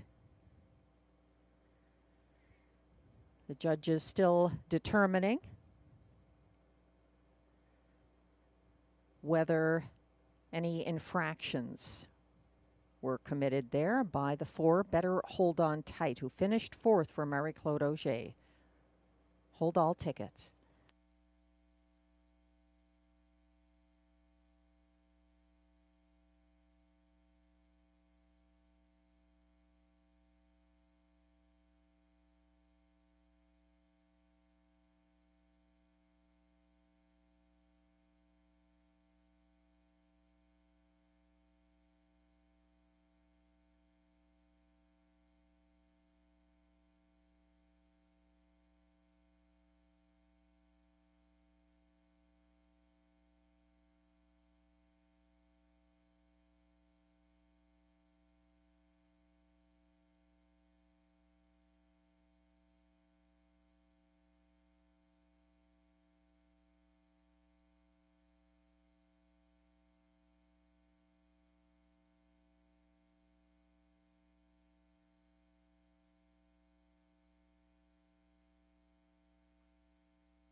As we await the judge's decision about the inquiry now underway on the 4th place finisher in race 8.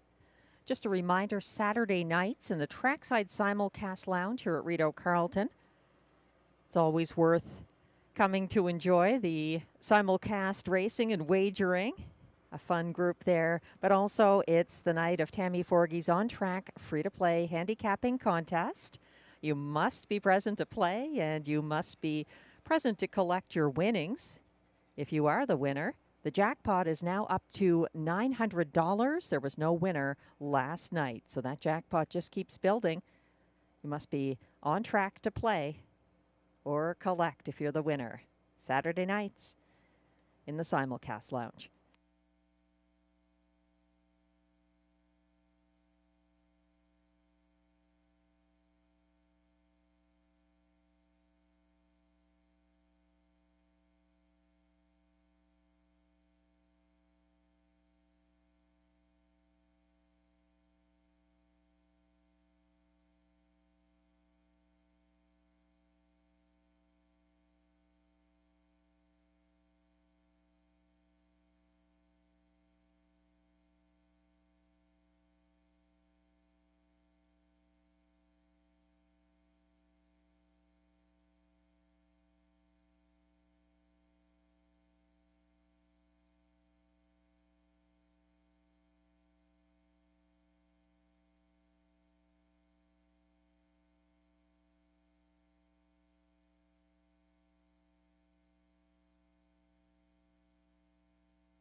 The AGCO judges have just informed me that there will be a placing in race 8 when the 4 Better Hold On Tight made a break.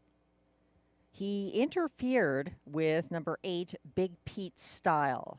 After reviewing race footage and speaking with both drivers, The judges are placing the 4, Better Hold On Tight, 8th. So the 4 finished 4th will be placed 8th for interference. And we have a new top 4 order of finish in race 8, 6, 5, 1, 2. The 2, Officer Jones, finished 5th and is being placed 4th as 4, Better Hold On Tight, is placed 8th for interference.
And race 8 results are now official.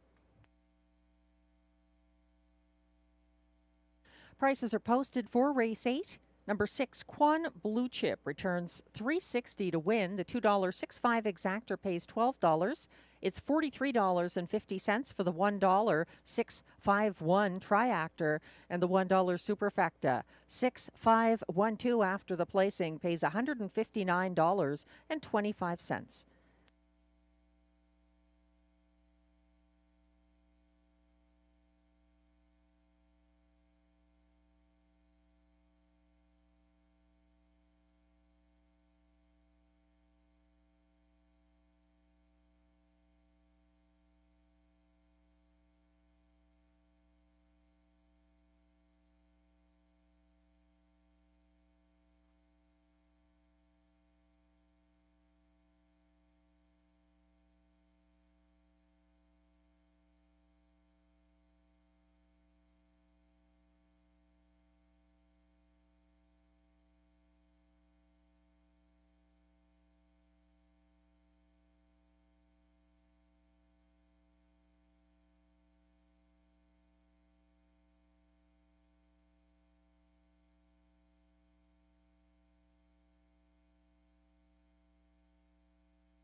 The race 8 rundown is now on your screens. 1, Major Motion finished 3rd. 2, Officer Jones finished 5th, was placed 4th. 3, Dr. Mickey was 6th, placed 5th. 4, Better Hold On Tight, made a break and caused interference to Big Pete's Style, so he finished 4th and was placed 8th. 5, Going Yard was second. 4 to 5 favorite number 6, Quan Blue Chip, the race winner and the 4th winner of the night for Guy Gagnon. 7, Hands Off Nose In, finished 7th, was placed 6th. And 8, Big Pete Style, finished 8th and was placed 7th, suffering interference that race. From the top down, your program should read 3, 5P4, 6P5, 4P8, 2, 1, 7P6, 8P7.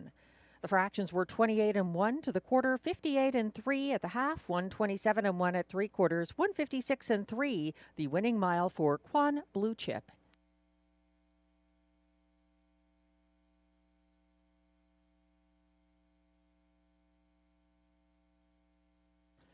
Happy birthday, Helen, from your family, friends, and everyone here at Rideau Carleton and the CPMA, the Canadian Parimutuel Agency.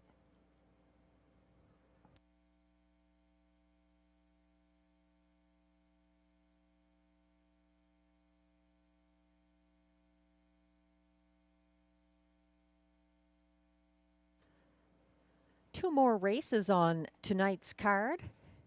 It's been a great night for live racing so far. Perfect weather and a fast track. Lots of fans watching from Mr. Lucky's and also from outside at the picnic tables. You may want to join us if you enjoy the picnic tables for our first Wednesday night racing coming up this week, April 23rd, 6 p.m. post time. Toonie hot dogs are back, and you can enjoy them at the picnic tables or throughout the grandstand. Toonie hot dogs, our first Wednesday night of the 2025 meet, April 23rd.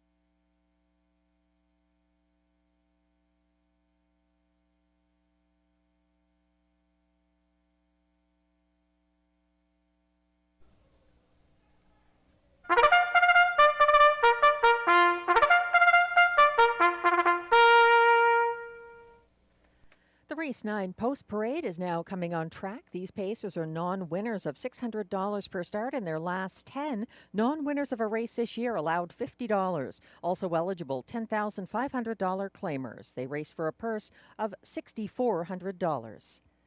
No changes in races 9 or 10.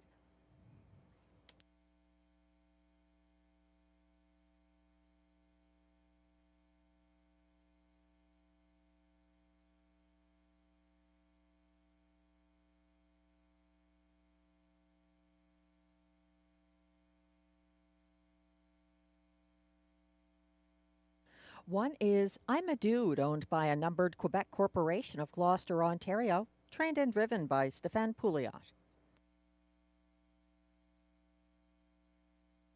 2 is Love My Rockin' Bird, owned by Limco Incorporated of Châteauguay, Quebec, trained by Vic Putty, driven by William Waugh.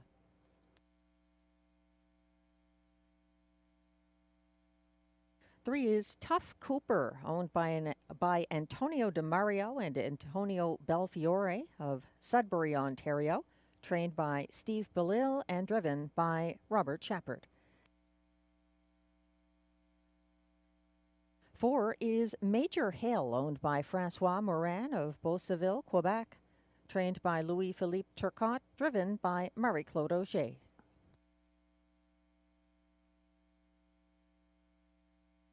5, Mickey Makes Some Speed is the current 4 to 5 favorite, owned and trained by Marc-André Simoneau, Trois-Rivières, Quebec, driven by Pascal Berube.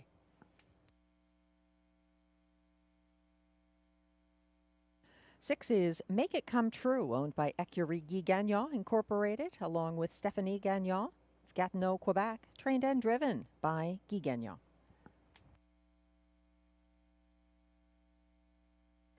7 is Sea Laird, owned by trainer Vic Putty of Mountain, Ontario, driven by Clark Stacey.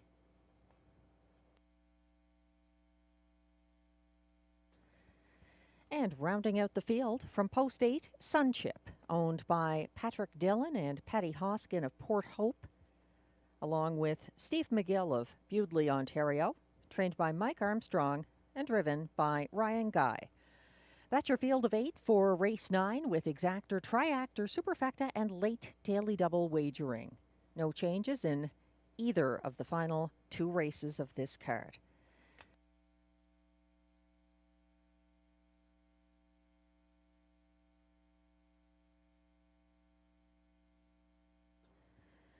We're zooming in on the even money current favorite from Post 5. He's my second choice. I liked him to win last week. It's Mickey Makes Some Speed, who pocketed up behind the 1-5 favorite Beef and Cheddar last Sunday. He took his shot in the stretch and ran out of racetrack. He gained ground late in the field's co-fastest last quarter of 28-2. He's somewhat up in class here. That's a 5, Mickey Make Some Speed. Other contenders here, 7-1 right now on the 2, Love My Rockin' Bird, who took control on the first turn.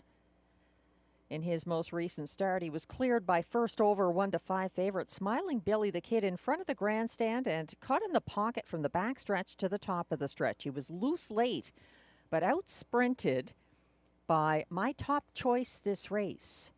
That's the 4, Major Hill, 6-5 right now, a back class Rideau Carleton preferred pacer.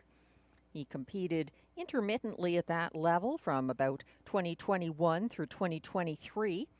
Haven't seen him in a little while. Major Hill backpedaled to 4th early last Sunday as Love My Rockin' Bird made front. He flushed out Flash Cube on the backstretch and was 3 wide for the stretch drive. He paced the field in cards co-fastest, closing quarter of 27-3, and nearly stung Smiling Billy the Kid at the wire. He retains Marie-Claude Auger. That's the 4, Major Hill. 6-5 right now, the third choice of Glenn Pearson, who likes the 2, Love My Rockin' Bird on top. A generous 6-1 price right now on Love My Rockin' Bird, who has a very helpful post position here. Glenn is using the 5, Mickey Makes Some Speed, in the place spot ahead of the 4, Major Hill, and completing his superfecta with the same horse I'm using 4th in my superfecta, the 6, Make It Come True. Returning to the frontier, he wired from the same post on March 24th, 2024 for Guy Gagnon. He was 5th early Sunday, covered up by an advancing Sea Laird and Curious Cortez on the second turn. He's up in class here.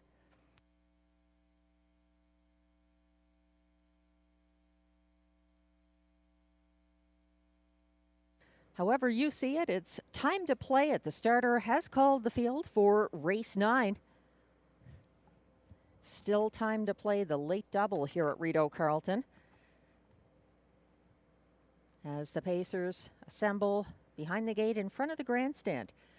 1 is I'm a Dude, Stéphane Pouliot. 2, Love My Rockin' Bird, William Waugh. 3, Tough Cooper, Robert Shepard. 4, Major Hill, Marie-Claude Auger. 5, Mickey Makes Some Speed, Pascal Berube. 6, Make It Come True, Guy Gagnon. 7, Sea Laird, Clark Stacey. And 8, Sunchip, Ryan Guy. They're all lined up.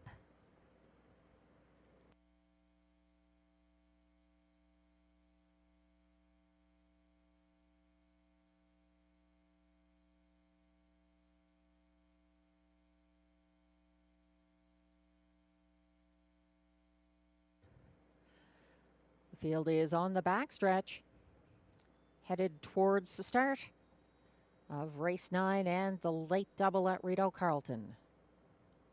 They're off and pacing, and Love My Rockin' Bird and William Waugh want the early lead. So does I'm a Dude for Stefan Pouliot, but he's going to take a seat about 2 lengths behind that early leader. Love My Rockin' Bird blasting to the front.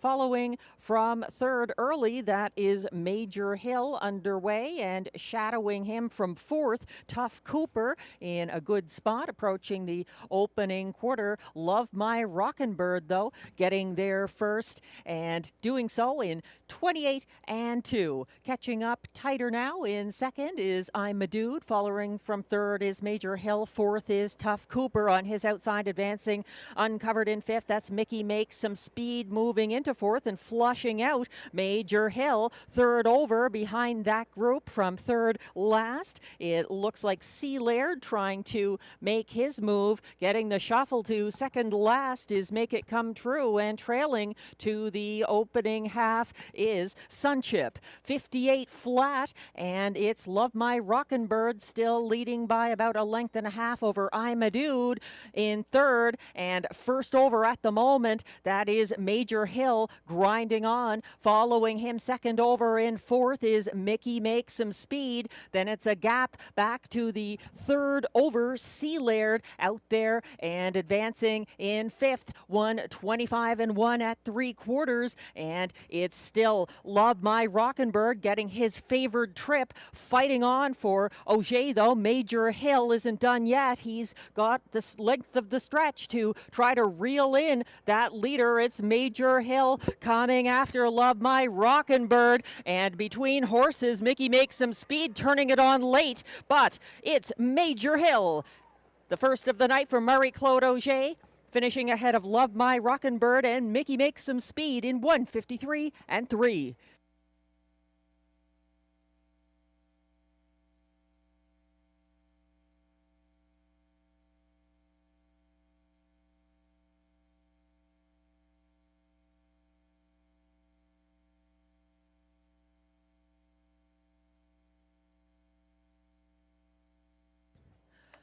Love My Rockin' Bird got his favored trip, but Major Hill found another gear in the stretch for Marie-Claude Auger, and the 12-year-old powered on for the 1:53 and 3 victory.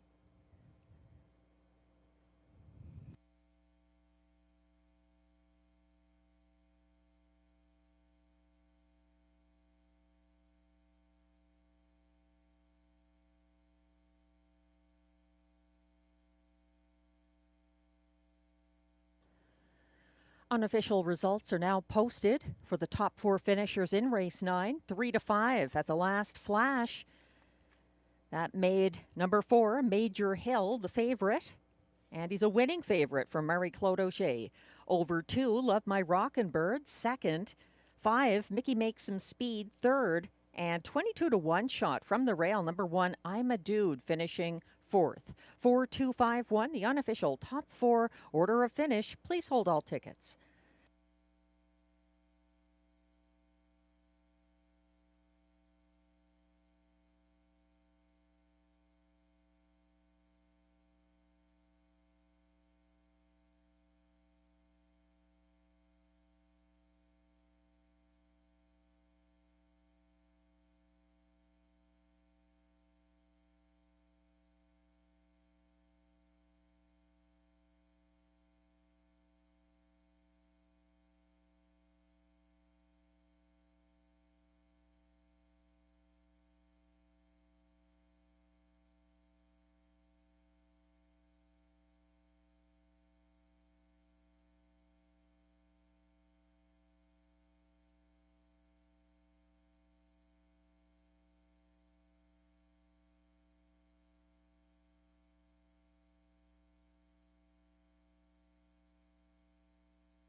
Now approaching the Rideau Carleton winner's circle, a horse who has some familiarity with it. Its unofficial race 9 winner, number 4, Major Hill, a 12-year-old bay gelding by Art Major out of Bunny's Legacy, owned by Francois Morin of Beauceville, Quebec. Bred by Tom Hill of Lancashire, England. Trained by Louis-Philippe Turcotte and driven to victory by Marie-Claude Auger. 153 and 3. The victory. That's the first in 9 tries this season for Major Hill, who closed impressively for place last Sunday and now gets that first seasonal win. Congratulations. Race 9 results are official.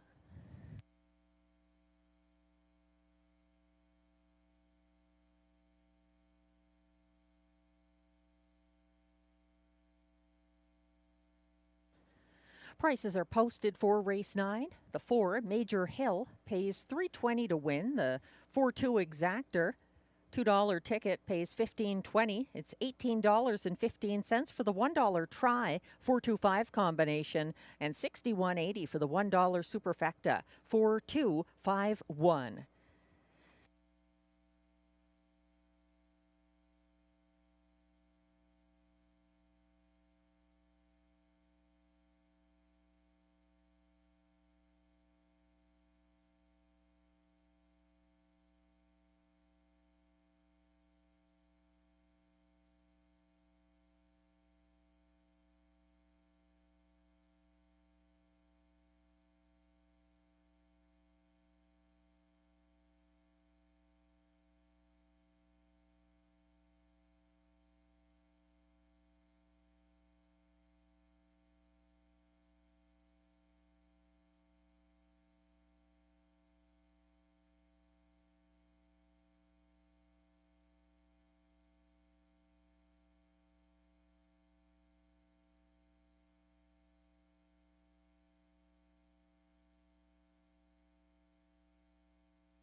The race 9 rundown is now on your screens. 1, I'm a Dude was 4th. 2, Love My Rockin' Bird 2nd. 3, Tough Cooper 6th. 4, Major Hill, winning 3-5 favorite for Marie-Claude Auger. 5, Mickey Makes Some Speed was 3rd. 6, Make It Come True finished 7th. 7, Sea Laird was 5th. And 8, Sunchip 8th. From the top down, your program should read 426-137-58. The fractions were 28 and 2 to the quarter, 58 flat at the half, 125 and 1 at 3/4, 153 and 3. The seasonal best in the first seasonal win for Major Hill. Would like to wish Perry a happy birthday from family, friends, and everyone here at Rideau Carleton.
Race 10 is coming up. It's our last of the card for this Sunday night with exactor, triactor, and super high five wagering. Full field of 9, no changes. And the early money is favoring the 5 Sunny Bow for trainer-driver Stefan Pouliot, an even money favorite. He's my second choice as well as Glenn Pearson's. Glenn is going to the 4 Dylan's Bank on top of the ticket for John McMillan and Marie-Claude Auger. I am looking to the 3 Manhattan Joe for Marc-Andre Simoneau and Pascal Berube on top of my ticket. There's high five wagering here, so Glenn is going to my 3 in the show spot. The horses are coming on the track now. For the race 10 post parade, we'll revisit the handicapping after we take a look at these 9 pacers in our finale, the Robbie D'Alessandro pace.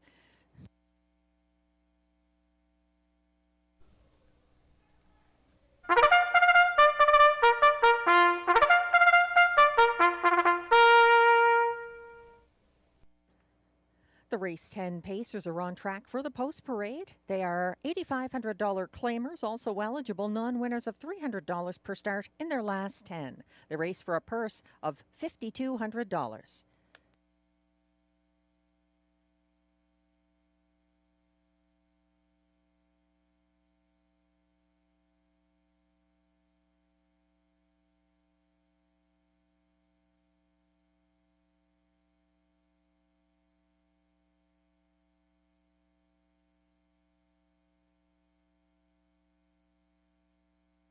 Leading the post parade, number 1 is Get Your License Liam, owned by Limco Incorporated of Chateauguay, Quebec, trained by Vic Putty and driven by Robert Shepard.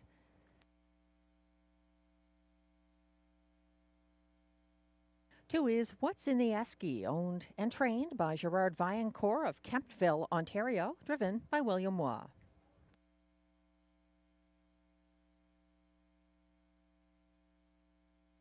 Three is Manhattan Joe, owned by Aurel Hervier et Fils Incorporé of Rivière, Malbaie, Quebec. Trained by Marc-Andre Simoneau, driven by Pascal Berube.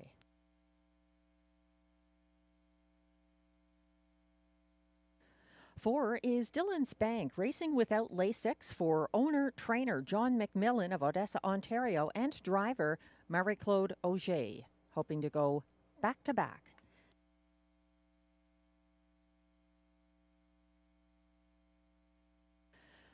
The 6-5 current favorite is number 5, Sunny Bow, owned by a numbered Quebec corporation of Gloucester, Ontario, trained and driven by Stefan Pouliot.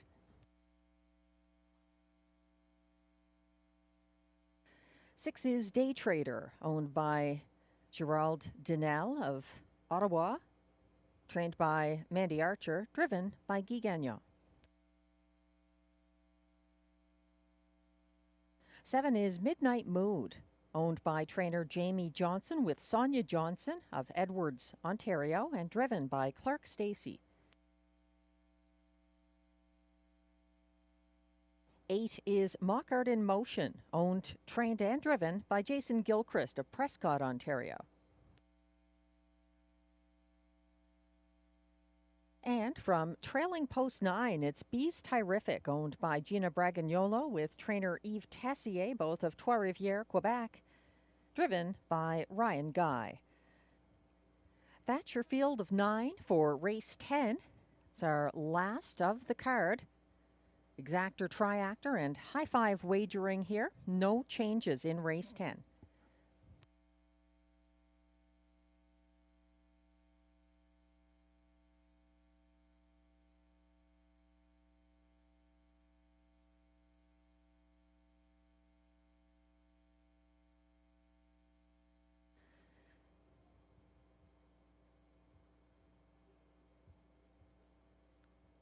He was using camouflage there to his advantage. That's the 5, Sunny Bow, now coming out of the trees.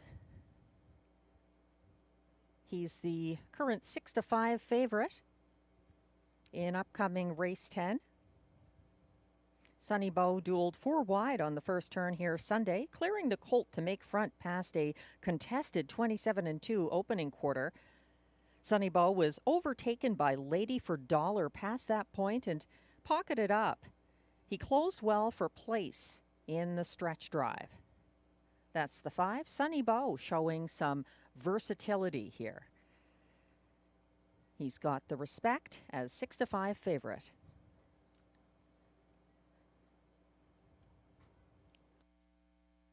There's high 5 wagering in race 10. You pick the top 5 finishers in order. Glenn's Ticket. He's got the 4, Dylan's Bank on top of the 5, Sunny Bow, then Manhattan Joe 3rd, followed by Get Your License Liam 4th, and completing his ticket, the 6, Day Trader. I'm using Manhattan Joe on top, Sunny Bow for place, and then going to Get Your License Liam 3rd.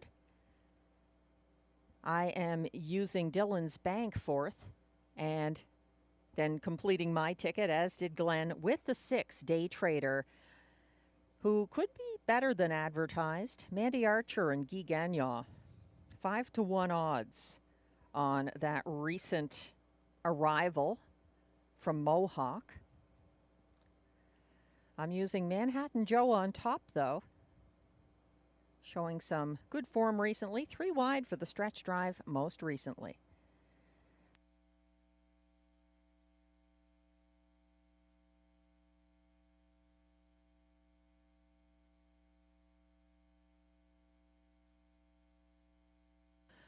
And the starter has called the field for race 10. It's our last of the night.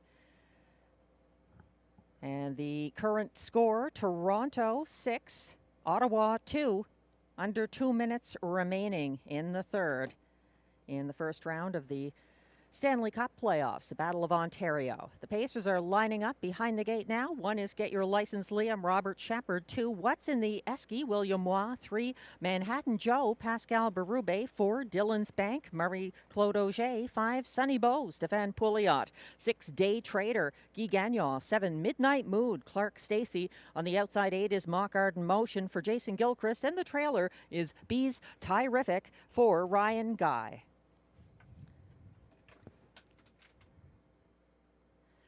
It's a bit of a staggered start, a number of them just getting in place now as the starting gate approaches the start for race 10, the Robbie D'Alessandro pace.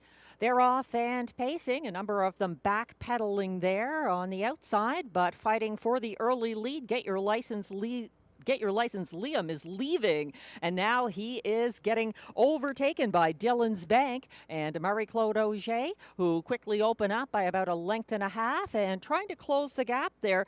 Get Your License Liam underway first over in third. That's Sunny Bow trying to get involved and thinking better of it. Stéphane Pouliot settles him third along the cones past the opening quarter of 26-4. A quick enough fraction for Dylan's Bank, keeping ahead of Get Your License Liam. Then Sunny Bow, followed by What's in the Esky in fourth. 5th is Bees Terrific. 6th is Manhattan Joe, stepping out 7th from first over. Midnight Mood is trying to get involved on the turn. Shuffled to second last. That's Day Trader. And second over, make that third over from the back of the field past the half is Mock Arden Motion. 55-4 to the halfway point. Dylan's Bank, a freewheeling 3-length leader. Get Your License Liam is getting the shuffle back to third as Sunny Bow continues gaining ground first over on the outside. Moving up the inside, that is What's in the Esky, fourth along the cones. Approach 3/4, and it's between these two right now on the inside. Dylan's Bank fighting on. Sunny Bow moving ahead on the outside and trying to circle him as a stretch looms ahead. 3/4 was passed in 1:24-2, and Sunny Bow trying to clear a persistent Dylan's Bank. Dylan's Bank giving way, and Sunny Bow taking charge. He's opened up by 2. It's Sunny Bow getting the win over a fast closing Manhattan Joe. Tight for show there, a number of them coming on late. We'll wait for the photo. 1:54-1.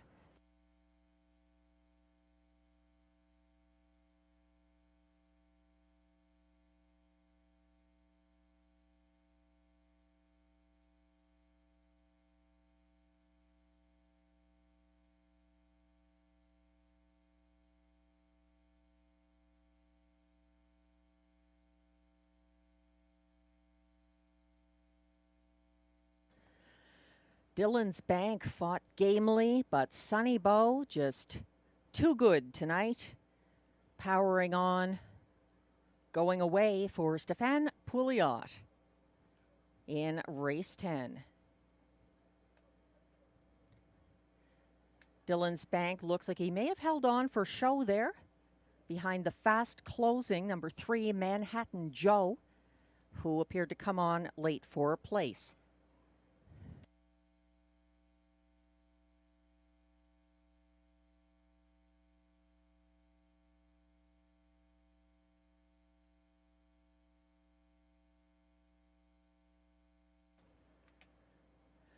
The unofficial top 5 order of finish for race 10 is now posted. 5, Sunny Bow, a 2-5 winning favorite for Stefan Pouliot. Over 3, Manhattan Joe second. 4, Dylan's Bank, held on for show. Ahead of 2, What's in the Esky, fourth at odds of 40-1. And completing the high 5 was a 6, Day Trader, finishing 5th. The unofficial top 5 order of finish, 5, 3, 4, 2, 6. Please hold all tickets.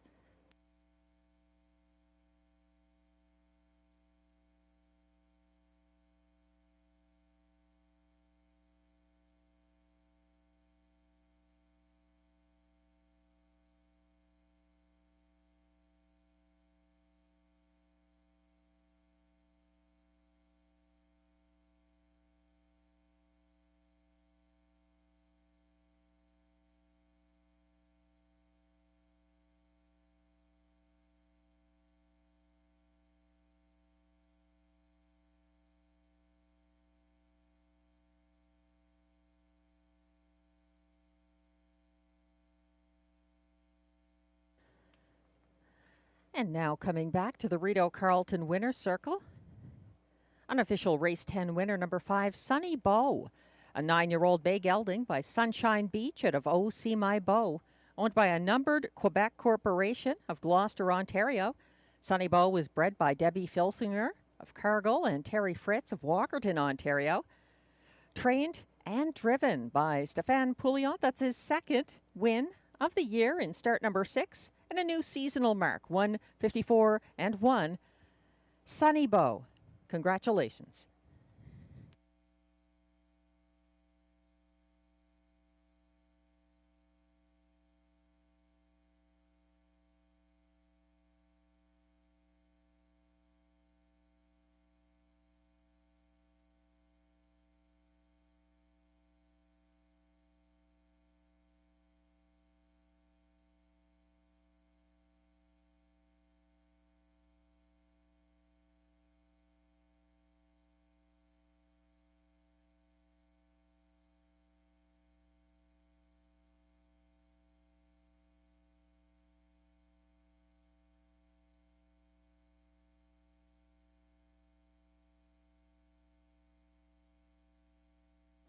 And race 10 results are now official.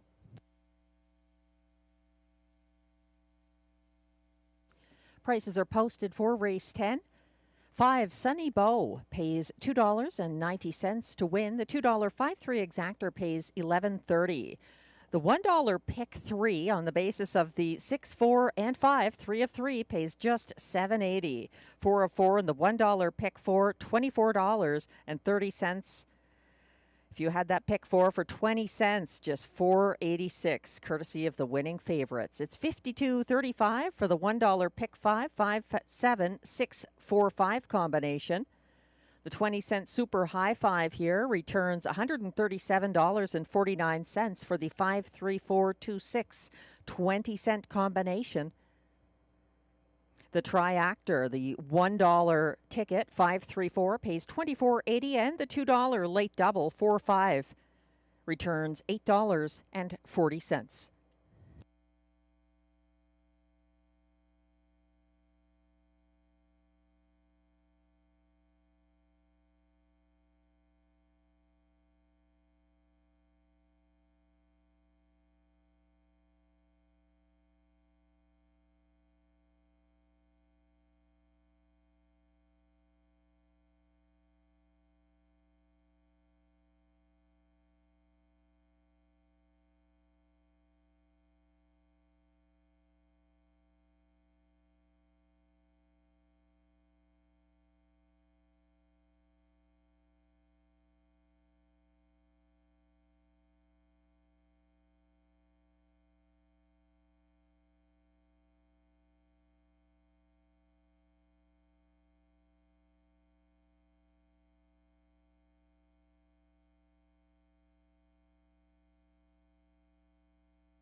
The race 10 rundown is now displayed. 1, Get Your License Liam, finished 6th.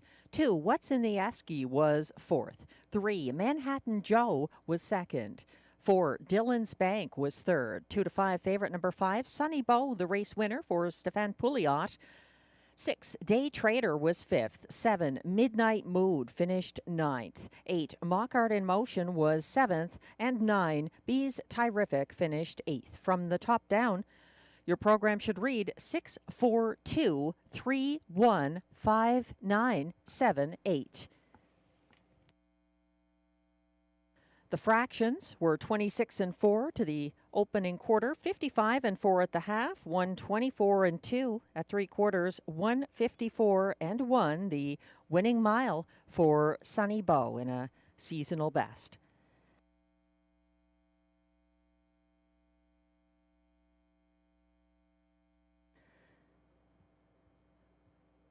We have unfortunate news for the Ottawa Senators. 6-2 final score in the game tonight against the Toronto Maple Leafs. 6-2 for the Maple Leafs in the first round of the Stanley Cup playoffs. In better news, we want to thank the bettors for tonight's handle of $374,436. We appreciate the wagering support. Hope you enjoyed your Easter Sunday and your night at the races. Remember, you can join us this Wednesday, April 23rd at a 6 p.m. Eastern post time. Wednesday racing at Rideau Carleton. And it's Toonie Hot Dog Wednesday. Hope to catch you then. Enjoy the rest of your evening and your week. I'm Melissa Keith, track announcer.